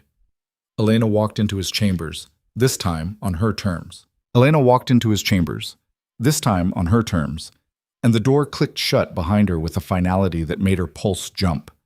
But she didn't let the fear show. She'd spent 7 years learning to hide what she felt. Tonight, that skill would serve a different purpose. Adrian stood near the fire, watching her with an expression she couldn't quite read. Hope? Fear? Both? "Sit," Elena said, gesturing to the chair by the hearth. Adrian blinked. "I thought you wanted—" "I want you sitting. I want to stand. And I want you to answer my questions without trying to manage this conversation." Elena kept her voice level. "Can you do that?" "Yes." Adrian sank into the chair, looking oddly diminished, like he'd given up some essential part of himself when he'd confessed the truth. Good. Let him feel powerless for once. Elena positioned herself by the window, putting distance between them. The storm had nearly stopped. Just a few lazy flakes drifting past the glass now. By morning, she really could leave. "When did you pay my family's debts?" she asked. 3 weeks ago, the day I found out how bad things had gotten." "How did you find out?" Adrian's jaw worked. "I have contacts. People who report on matters that might interest me. Your father's creditors were making noise about seizing the property. It reached my ears. So you paid them off. Why?" "Because I could." He met her eyes. "Because your family shouldn't have to suffer for your father's mistakes. Because—" He stopped. "Because what?" "Because I owed you," Adrian said quietly, "for what my family took from you, for the 7 years you lost, for everything." Elena processed this. "And the letter? The summons to the manor?" "I sent it 2 days after settling the debts. I told myself I was doing it to inform you in person, to see your relief when you learned your family was safe." His laugh was bitter. "But that was a lie too." I sent for you because I wanted to see you, needed to see you, and I couldn't think of any other excuse that you'd actually respond to. So you created a crisis that didn't exist. Yes, Elena's hands clenched behind her back. And the bargain? The contract? When did you come up with that particular bit of cruelty? Adrian flinched. The night before you arrived. I was in here drinking, trying to figure out what I'd say to you, how I'd explain why I'd summoned you without revealing that I'd already solved the problem. And I thought... He stopped, dragging both hands through his hair. I thought that if I could make you an impossible offer, you'd refuse. You'd tell me I was a monster and storm out. And then I could let you go, knowing I'd done the right thing, and I wouldn't have to... Wouldn't have to what? Risk you seeing how desperate I was. The admission came out raw. Risk you staying out of pity instead of choice. Risk finding out that whatever we'd had as children was completely gone. Elena wanted to laugh, wanted to scream. The logic was so twisted, so fundamentally broken, that she almost couldn't process it. You created an impossible situation to avoid the possibility that I might pity you, she said slowly. Do you hear how insane that sounds? Now I do. Then, Adrian shook his head. Then I was drunk and lonely and convinced that I'd destroyed every good thing I'd ever touched. So yes, I came up with the bargain, and I told myself it was a test, a way to see if you were still strong. But really, I was testing myself. Testing what? Whether I was capable of doing the right thing even when it cost me something I wanted. Elena's breath caught. And last night, when I came to your room, Adrian's eyes closed. Last night, I failed every test I'd set for myself. I wanted you to refuse the bargain, wanted you to see through the manipulation and choose yourself over everyone else. But when you actually showed up, when you stood there in that nightgown, terrified but trying not to show it, I couldn't send you away. I wanted... What did you want, Adrian? To know if you'd choose me if you didn't have to. His voice cracked. If there was any universe where Elena Whitmore would want Adrian Blackthorne without debts or obligations or fear forcing her hand. Elena's throat tightened. So you lied about the contract, made me think I was trapped, and then tried to manufacture genuine feeling out of coercion. That's what you're telling me? Yes. Adrian opened his eyes, and the self-loathing in them was so raw that Elena had to look away. I know it's unforgivable. I know I've proven I'm exactly what you called me, a lying, manipulative bastard. But you wanted truth, so there it is. I engineered a situation where you had to choose me because I was too much of a coward to risk you choosing not to. The room fell silent except for the crackling fire. Elena turned to face him fully. Do you know what the worst part is? Tell me. It worked. She saw him flinch. Your manipulation worked. I did feel something last night. I did choose to stay. And now I can't tell if any of it was real or if I was just responding to the situation you manufactured. It was real. Adrian stood, then immediately sat back down when Elena held up a hand. I felt it. What happened between us? That wasn't manipulation. That was two desperate people finding comfort in each other under false pretenses, Elena finished. Because from where I'm standing, that's exactly what it was. No, Elena, please. I'm not finished. Her voice sharpened. You want honesty? Fine. Here's mine. I hate that you did this. I hate that you couldn't just write me a letter like a normal human being and ask if I'd visit. I hate that you twisted everything into some elaborate test of what? My strength? Your capacity for decency? I hate all of it. Adrian's face had gone pale, but he didn't interrupt. But, Elena continued and watched his head snap up. I also understand why you did it, because I've spent 7 years in a place where control was everything, where the sisters manufactured situations to test our obedience, our faith, our willingness to submit, where they'd create problems and then offer solutions that required giving up pieces of ourselves. So yes, I understand manipulation. I understand using power to get what you want while pretending it's for someone else's good. Elena, I'm not done. She moved closer, and Adrian went very still. You want to know if the girl you remember is still alive? She is. But she's not the naive child who caught fireflies with you. She's someone who learned that survival sometimes means making impossible choices. Someone who learned that the difference between strength and stupidity is often just timing. Someone who learned that sometimes you have to play the game by their rules before you can change the rules entirely. Adrian was staring at her like he'd never seen her before. "So here's what's going to happen," Elena said. "You're going to answer the rest of my questions, and then I'm going to make a choice, a real one, not because I'm trapped, not because I'm desperate, but because I have all the information and all the power, and I'm choosing what happens next." "Anything," Adrian whispered. "Ask me anything." Elena pulled a chair over and sat, positioning herself so they were eye level. Equal. "Did you plan to tell me the truth? Before tonight, I mean. Or were you going to let me leave thinking the contract was real?" "I don't know." Adrian's honesty was brutal. "Part of me wanted to confess everything the moment you arrived. Part of me thought I could take the secret to my grave. I went back and forth 100 times. What changed?" "You did." He leaned forward, elbows on his knees. "When you came to my study this morning and looked at me with such contempt, I realized I couldn't live with you hating me for the wrong reasons. If you were going to hate me, it needed to be for what I actually did, not for some version of events where I was just cold and mercenary. So you confessed to ease your own conscience." "Yes. No, Adrian stopped. "I don't know anymore. Maybe. But it felt like the only honest thing I'd done since you arrived." Elena nodded slowly. "When did you realize you'd made a mistake, with the bargain, I mean?" "The moment you started negotiating." A ghost of a smile crossed Adrian's face. "You were supposed to either accept immediately, out of desperation, or refuse immediately, out of pride. But you did neither. You demanded guarantees, you questioned my motives, you made it clear that even if you agreed, you weren't surrendering. And I thought, this is the Elena I remember. She's still fighting. And that's when you decided to release me from the agreement. That's when I realized I couldn't go through with it. Couldn't take something you were only offering because you thought you had no choice. Even if..." He stopped. "Even if what?" "Even if part of me still wanted to." Elena's pulse quickened. "Wanted to what?" Adrian met her eyes.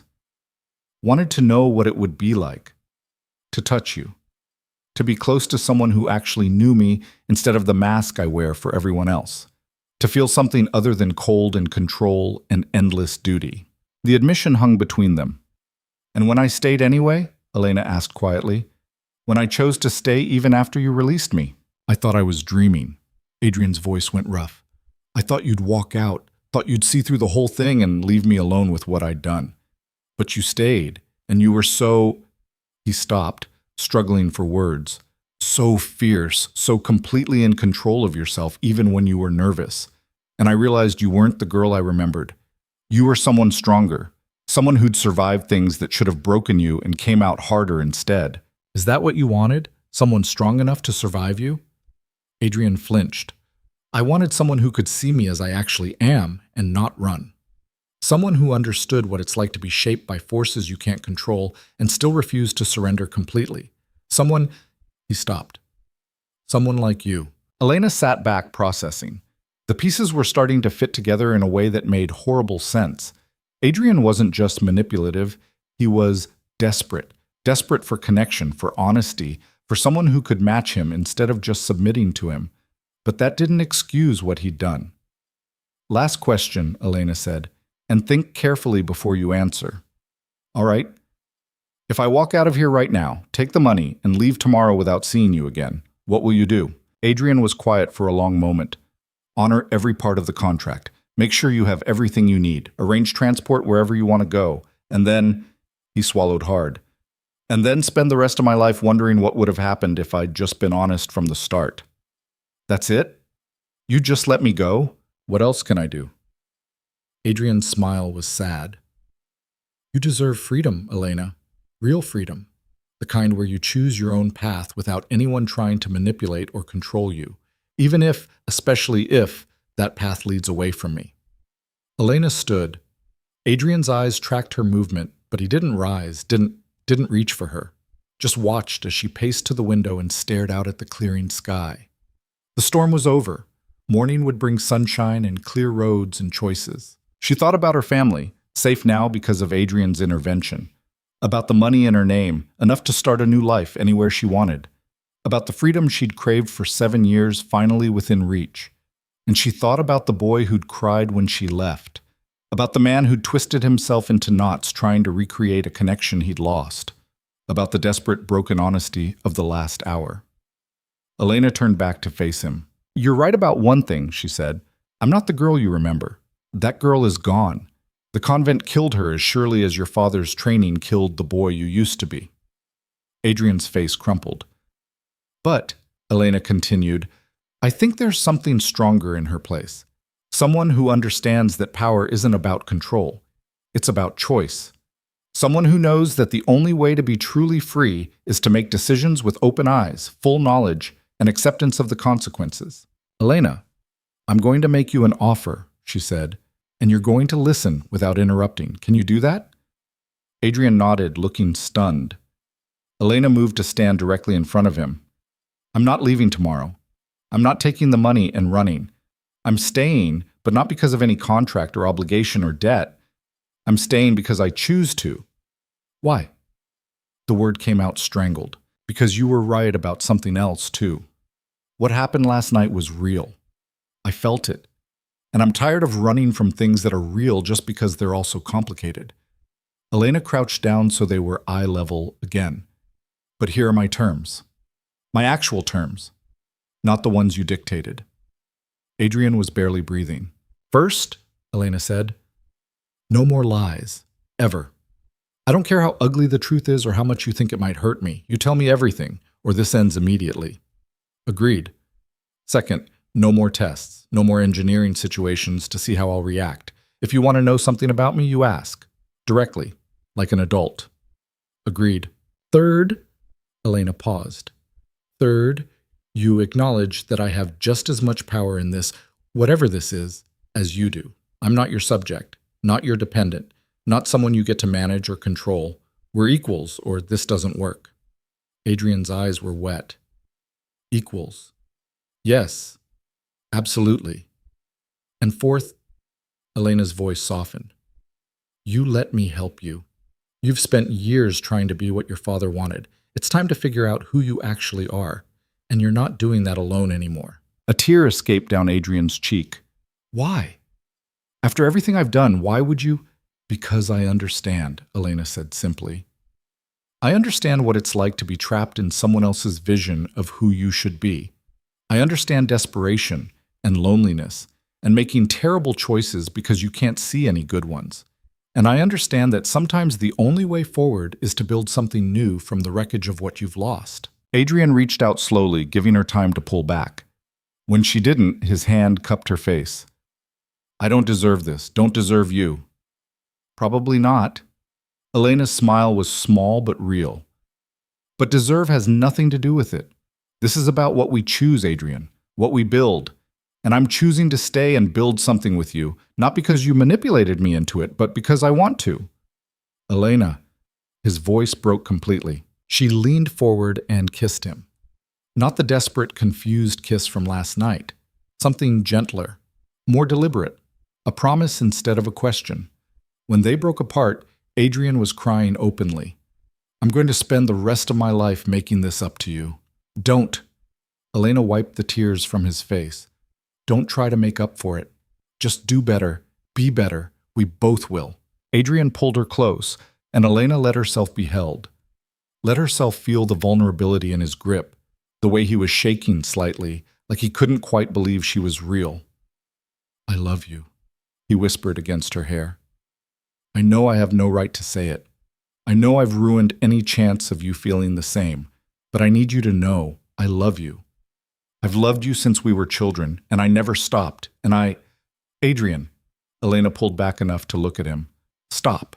He went pale. "I'm sorry. I shouldn't have—" "I'm not ready to say it back yet," Elena said firmly. "And I need you to be okay with that. Love isn't something you can demand or manufacture. It has to grow, honestly, without pressure." Adrian swallowed hard. "Of course. You're right. I just needed you to know—" "I know." Elena's hand found his. "And maybe someday I'll be able to say it too. But right now, I need time. I need to figure out who I am outside of the convent, outside of my family's expectations, outside of everything. And I need to know that you'll still be here even if I never say those words back. I will be. Adrian's grip tightened. However long it takes. Whatever you need, I'm not going anywhere. Elena nodded. Good. Then we have time. They sat together in silence, hands intertwined, while the fire burned down to embers. Outside, the first hints of dawn were lightening the eastern sky. What happens now? Adrian asked finally. Elena considered. Now you're going to write to my family. Tell them the truth, that you paid their debts as a personal gesture, no strings attached. Let them know I'm staying here for a while of my own free will, and you're going to make it very clear that I'm free to leave whenever I choose. Done. What else?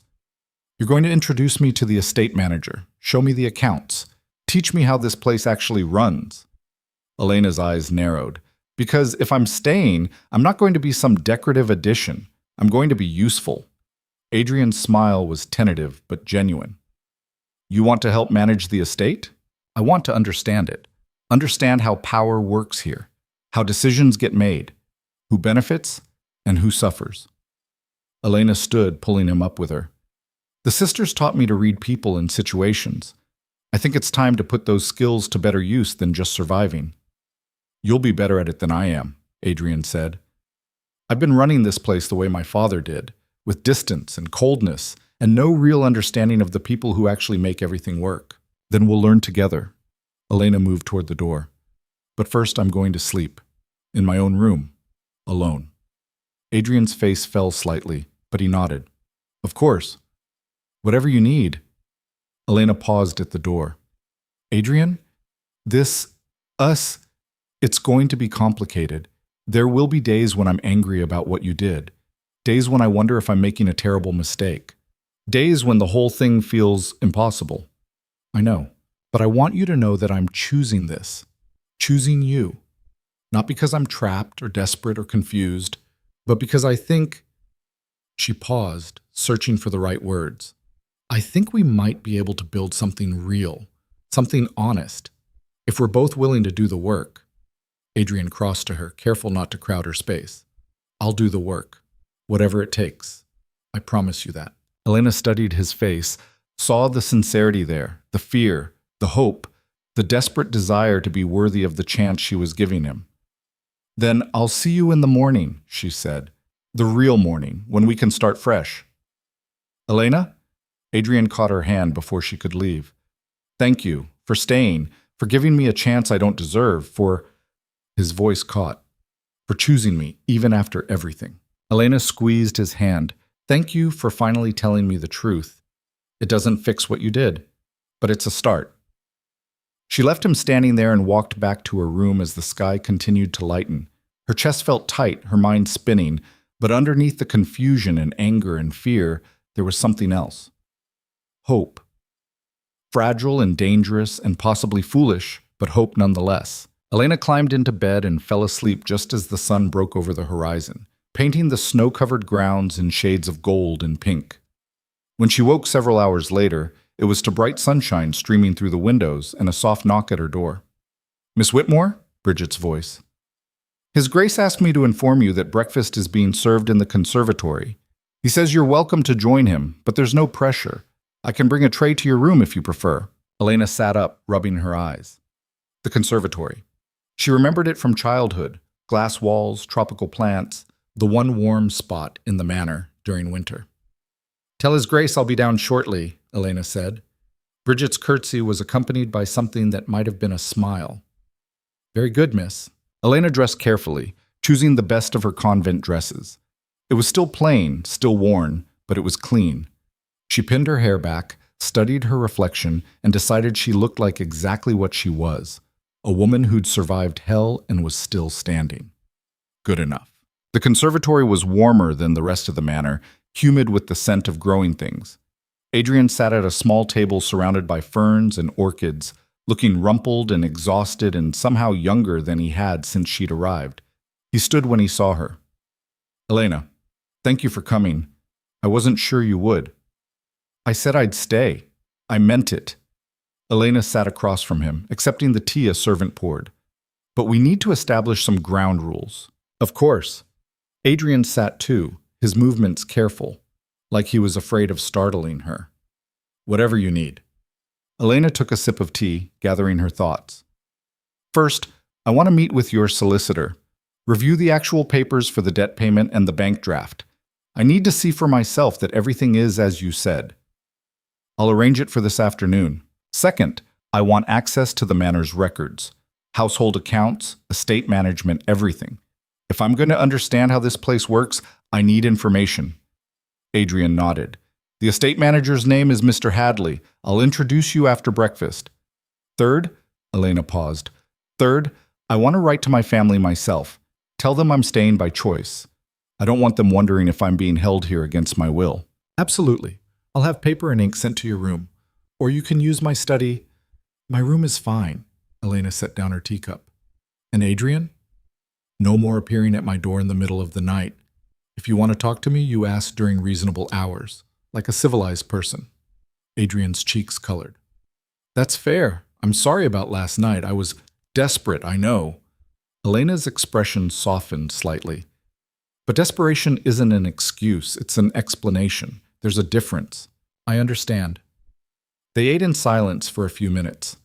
The food was good, fresh bread, eggs, fruit that must have cost a fortune in winter. Elena ate methodically, aware that she'd barely touched food in days and her body needed fuel. Can I ask you something? Adrian said finally. Elena looked up. Yes. What made you decide to stay? Really? Because I know what you said last night, but I'm still trying to understand why you'd give me a chance after everything. Elena set down her fork. Do you remember when we were children and I fell in the pond? Adrian blinked at the non sequitur. Yes, you were chasing a frog or something equally ridiculous. A dragonfly, actually, and you jumped in after me even though you couldn't swim very well. Elena smiled at the memory. We both nearly drowned before the gardener pulled us out. I remember. My father was furious, said I'd been reckless and stupid. But you jumped anyway, Elena said. You saw someone struggling, and you didn't think about the risk or what your father would say. You just acted, because that's who you were. Someone who helped. Adrian's throat worked. That person is gone, Elena. You said so yourself. Maybe. Or maybe he's just buried. Elena leaned forward. Last night, when you confessed everything, that was you jumping in the pond again, taking a risk, telling the truth even though it could destroy any chance you had with me. That's the person I'm choosing to believe in, not the Duke who tried to manipulate me, not your father's creature, the boy who jumped in the pond.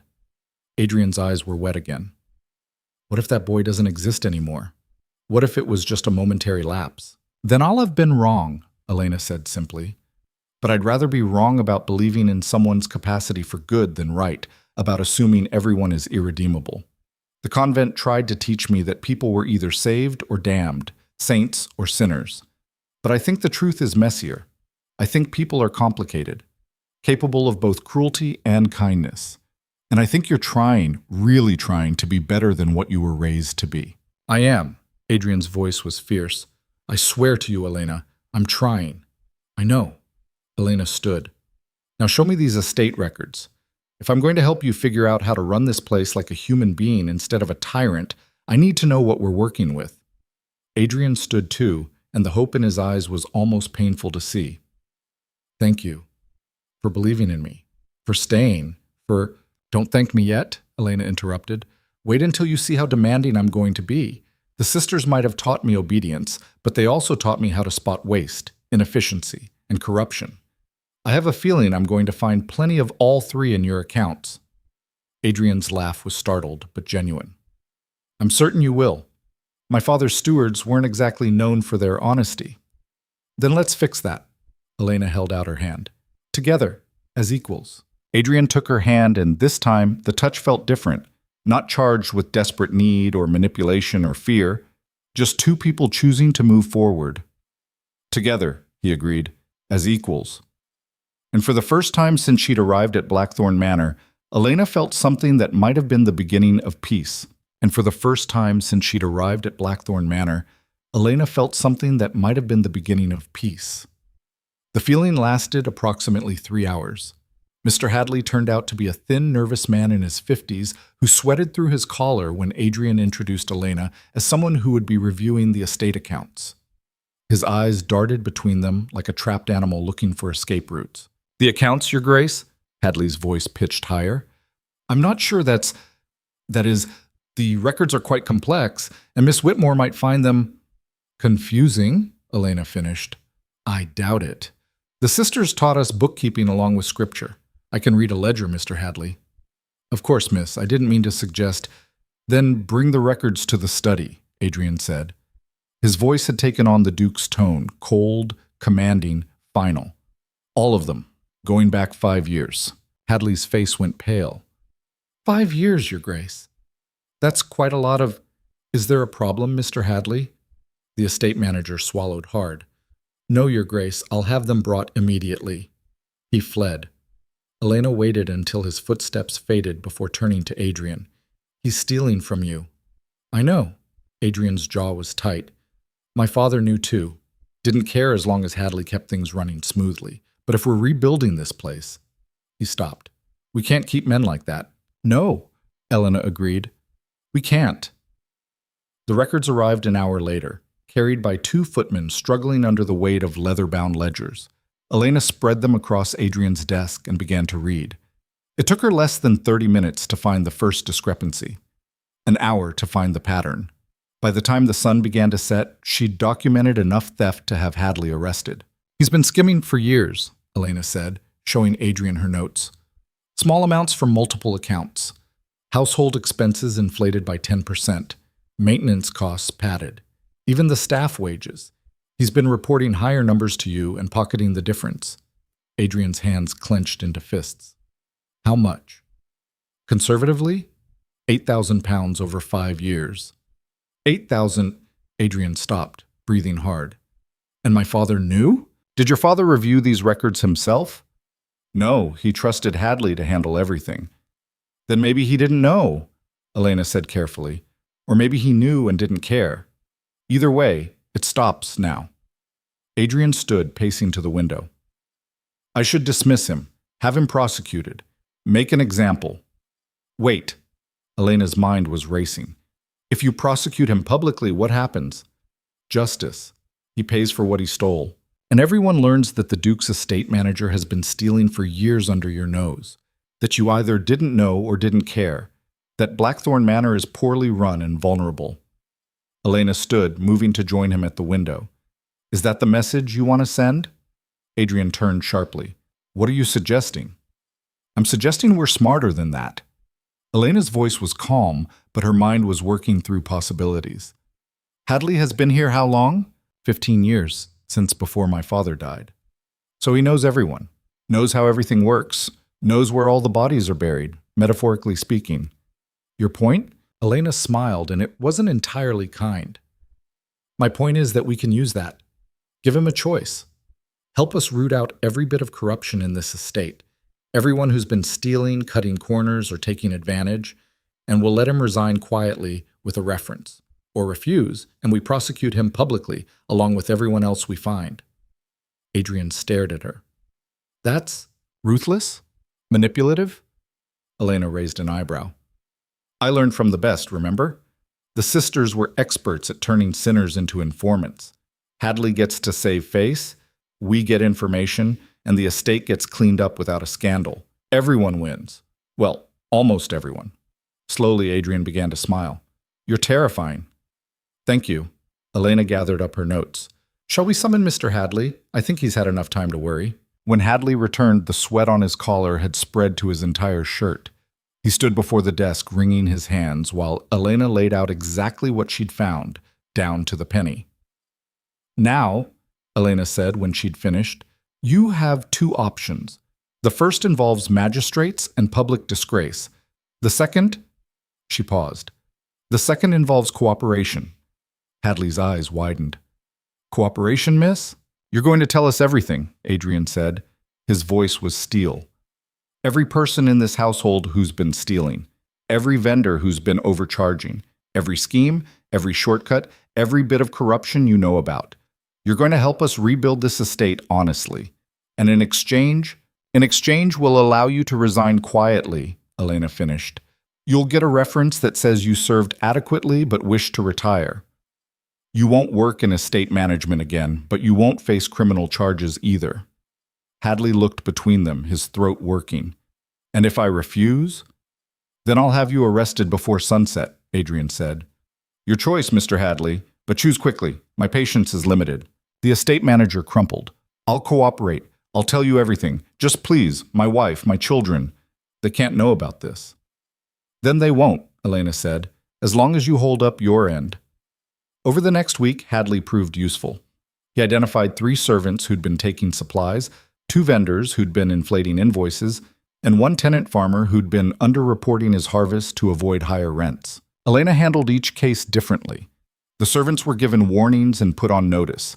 The vendors had their contracts terminated. The farmer, "We're reducing his rent," Elena told Adrian when they reviewed that particular case. Adrian blinked. What? He's been cheating us for years. Because his rent was too high to begin with. Look at these numbers. Elena spread the records out. Your father raised rents 3 times in 5 years while crop prices stayed flat. This man has 7 children. He wasn't stealing out of greed. He was stealing to survive. That doesn't make it right. No, Elena agreed.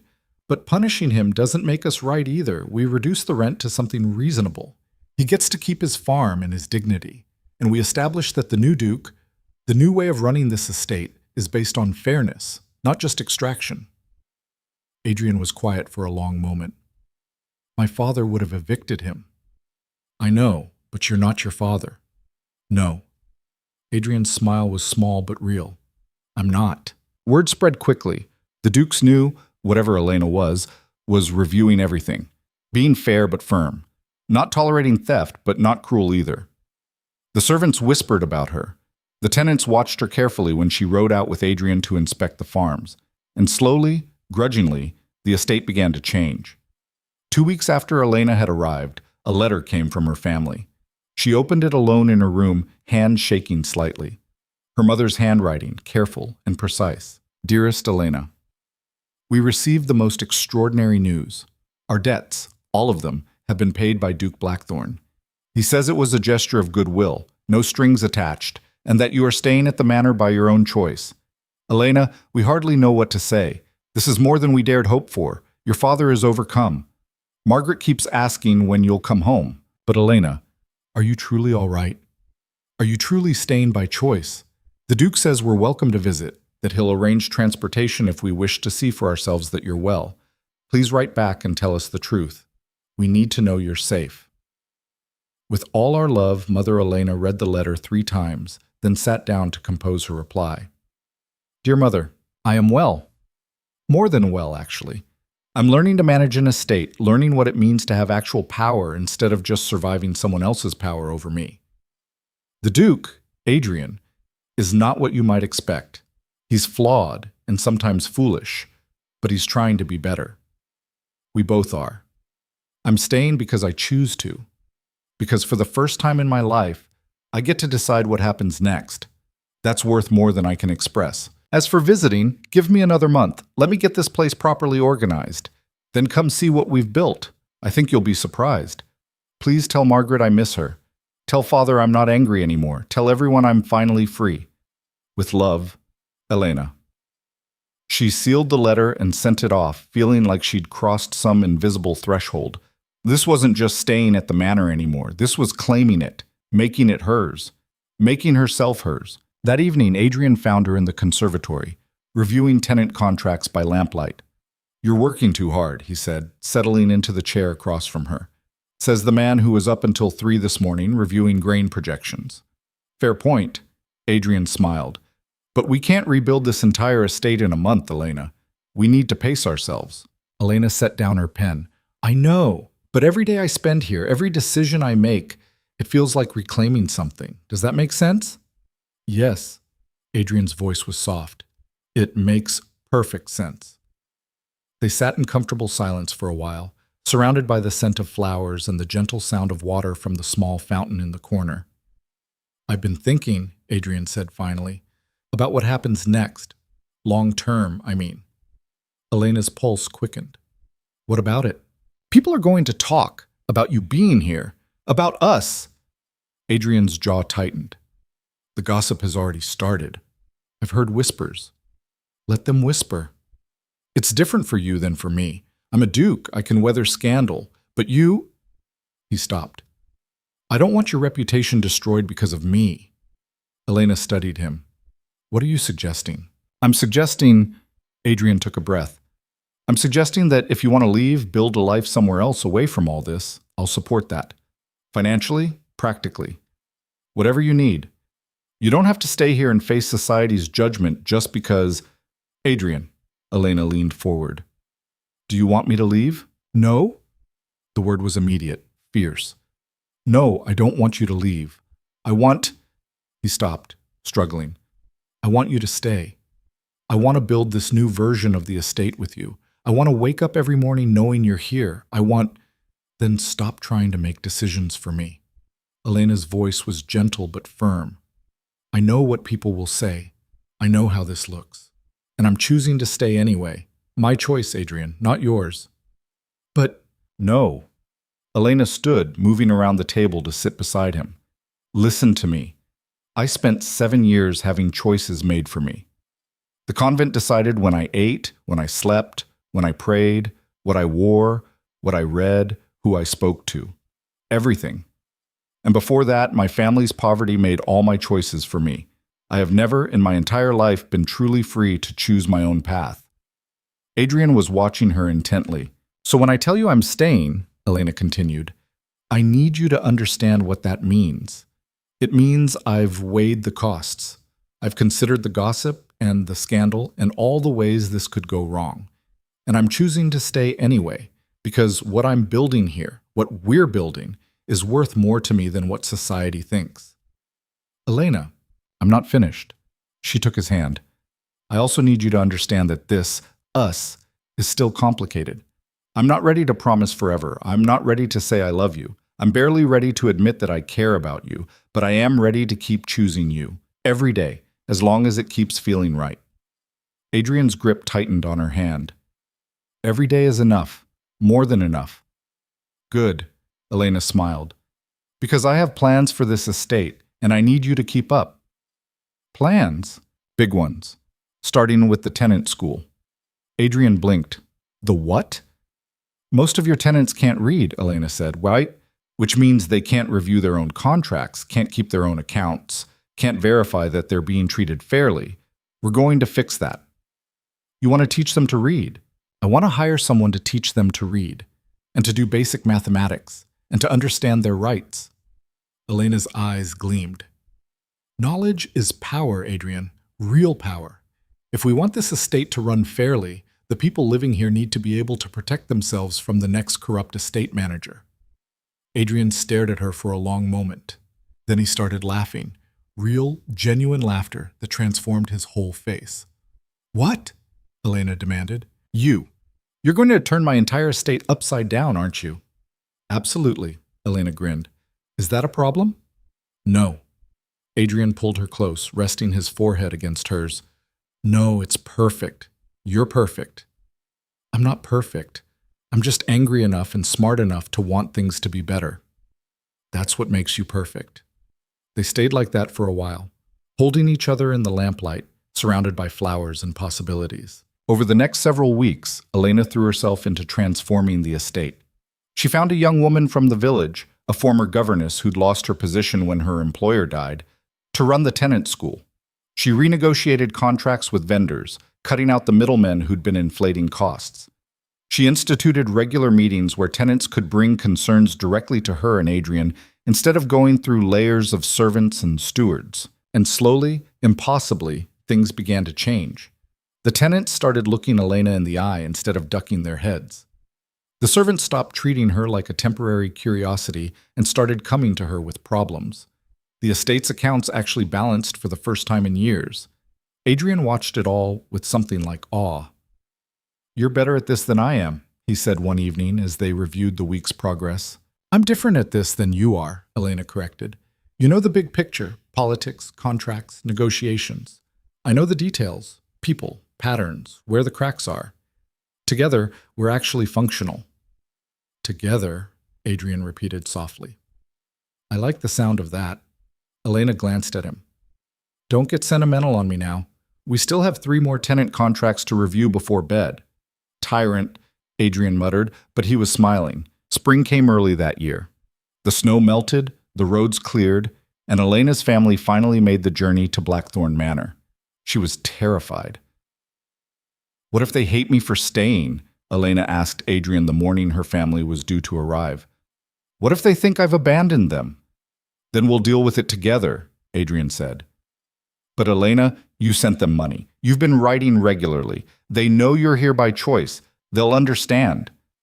You don't know my mother. Adrian's smile was wry. Then I'll learn. Come on, let's meet them together. The carriage pulled up at noon. Elena stood on the front steps with Adrian beside her, trying not to fidget. Her mother emerged first, older, grayer, but with the same sharp eyes Elena remembered. Then Margaret, 17 now, and beautiful in a way that made Elena's chest ache. Finally her father, looking diminished and ashamed and so clearly uncomfortable that Elena almost felt sorry for him. Almost. Elena, her mother's voice was carefully neutral. You look well. I am well, Mother. Elena descended the steps. Welcome to Blackthorn Manor. Her mother's eyes flicked to Adrian, assessing. Your Grace, thank you for the invitation, and for... She stopped. For everything. Adrian bowed. Mrs. Whitmore, it's good to see you again. The first day was awkward. Her family was too overwhelmed by the manor, too aware of their debt, literal and figurative, to Adrian, too uncertain about Elena's position to relax. But the second day, Elena took them on a tour of the estate, showed them the tenant school where children and adults alike were learning to read, introduced them to the families who were thriving under the new, fairer contracts, let them see the account books that actually balanced, the servants who weren't afraid, the whole operation running like it should have been all along. And her mother started to thaw. You did this? She asked Elena as they stood in the school watching a lesson. Adrian and I did it together, Elena corrected. He had the power. I had the vision. We needed both. Her mother was quiet for a long moment. Are you happy, Elena? The question surprised her. Yes. I think I am. Or at least I'm happier than I've been in a very long time. And the Duke? He treats you well? Elena thought about how to answer that, about the bargain that had never been real, the manipulation that had led to truth, the complicated mess of their relationship. He's not perfect, Elena said finally. Neither am I. But we're honest with each other now, and we're building something that matters, that feels... She paused. It feels like freedom, Mother. Real freedom, the kind where I choose my own path. Her mother reached out and took Elena's hand. Then I'm glad. I'm glad you found your way here. I'm glad you found your strength. A pause. I'm sorry we couldn't give you better choices when you were young. Elena's throat tightened. You gave me what you could. That has to be enough. They stood together in silence, watching the children learn their letters, and Elena felt something settle in her chest. Not forgiveness, exactly, but acceptance. Understanding that her parents had been trapped by circumstances just like she had, that everyone had been doing the best they could with impossible options. Margaret cornered Elena that evening in the library. So, her sister said, sprawling in a chair with the casual grace of youth, are you going to marry him? Elena nearly dropped her teacup. What? The Duke. Adrian, whatever you call him, are you going to marry him? Margaret grinned, because the way he looks at you is absolutely... Margaret, it's not that simple. Why not? He clearly adores you. You've transformed his entire estate. You're obviously perfect for each other. So what's the problem? Elena set down her teacup carefully. The problem is that marriage isn't about adoration or perfection. It's about... She stopped. It's complicated. Adults always say that when they're overthinking things. Margaret leaned forward. Do you love him? Did she? Elena had been avoiding that question for weeks, avoiding the moment when she'd have to name what she felt. I don't know, she admitted. Maybe, probably, but what? but I'm still figuring out who I am outside of all the boxes people have put me in. The convent tried to make me obedient. My family needed me to be practical. Adrian wanted me to be strong. And I'm all of those things and none of those things. And I need... Elena's voice cracked. I need time to figure out who I actually am before I promise to spend my life with someone. Margaret's expression softened. That's fair. But Elena, don't wait so long to figure yourself out that you miss what's right in front of you. Sometimes the best choices are the ones we make before we feel ready. Elena stared at her younger sister. When did you get so wise? I had a good example, Margaret grinned. Someone who chose the hard path instead of the safe one. Someone who didn't let circumstances define her. Someone... All right. Elena laughed. I get it. I'm inspirational. You are, actually. Margaret's smile faded to something more serious. You saved us, Elena. Not just from debt. You showed us that it's possible to change things, to not just accept the hand you're dealt. That matters more than you know. That night, after her family had retired to the guest wing, Elena found Adrian in his study. He looked up from the papers he'd been reviewing. Everything all right? My sister thinks we should get married. Adrian went very still. Does she? I told her it was complicated. Elena moved to sit in the chair across from him. But maybe it doesn't have to be. Elena, I'm not proposing, she said quickly. I'm not even close to ready for that. But I am ready to admit something. What? Elena took a breath. I love you. Adrian's papers slipped from his hands. What? I love you, Elena repeated. I've been fighting it because it felt too fast, too complicated, too much like giving up control. But the truth is, I love who you are when you're honest. I love how hard you're trying to be better. I love the way you look at me like I'm the strongest person you've ever met. I love, her voice caught, I love that you gave me the power to choose, even when it terrified you. Adrian was around his desk in 3 strides, pulling her up, kissing her with an intensity that stole her breath. When they broke apart, he was trembling. I love you too. I've loved you since we were children. I'll love you until I die. I'll love you through every mistake I make and every time I fall short of who you deserve. Adrian.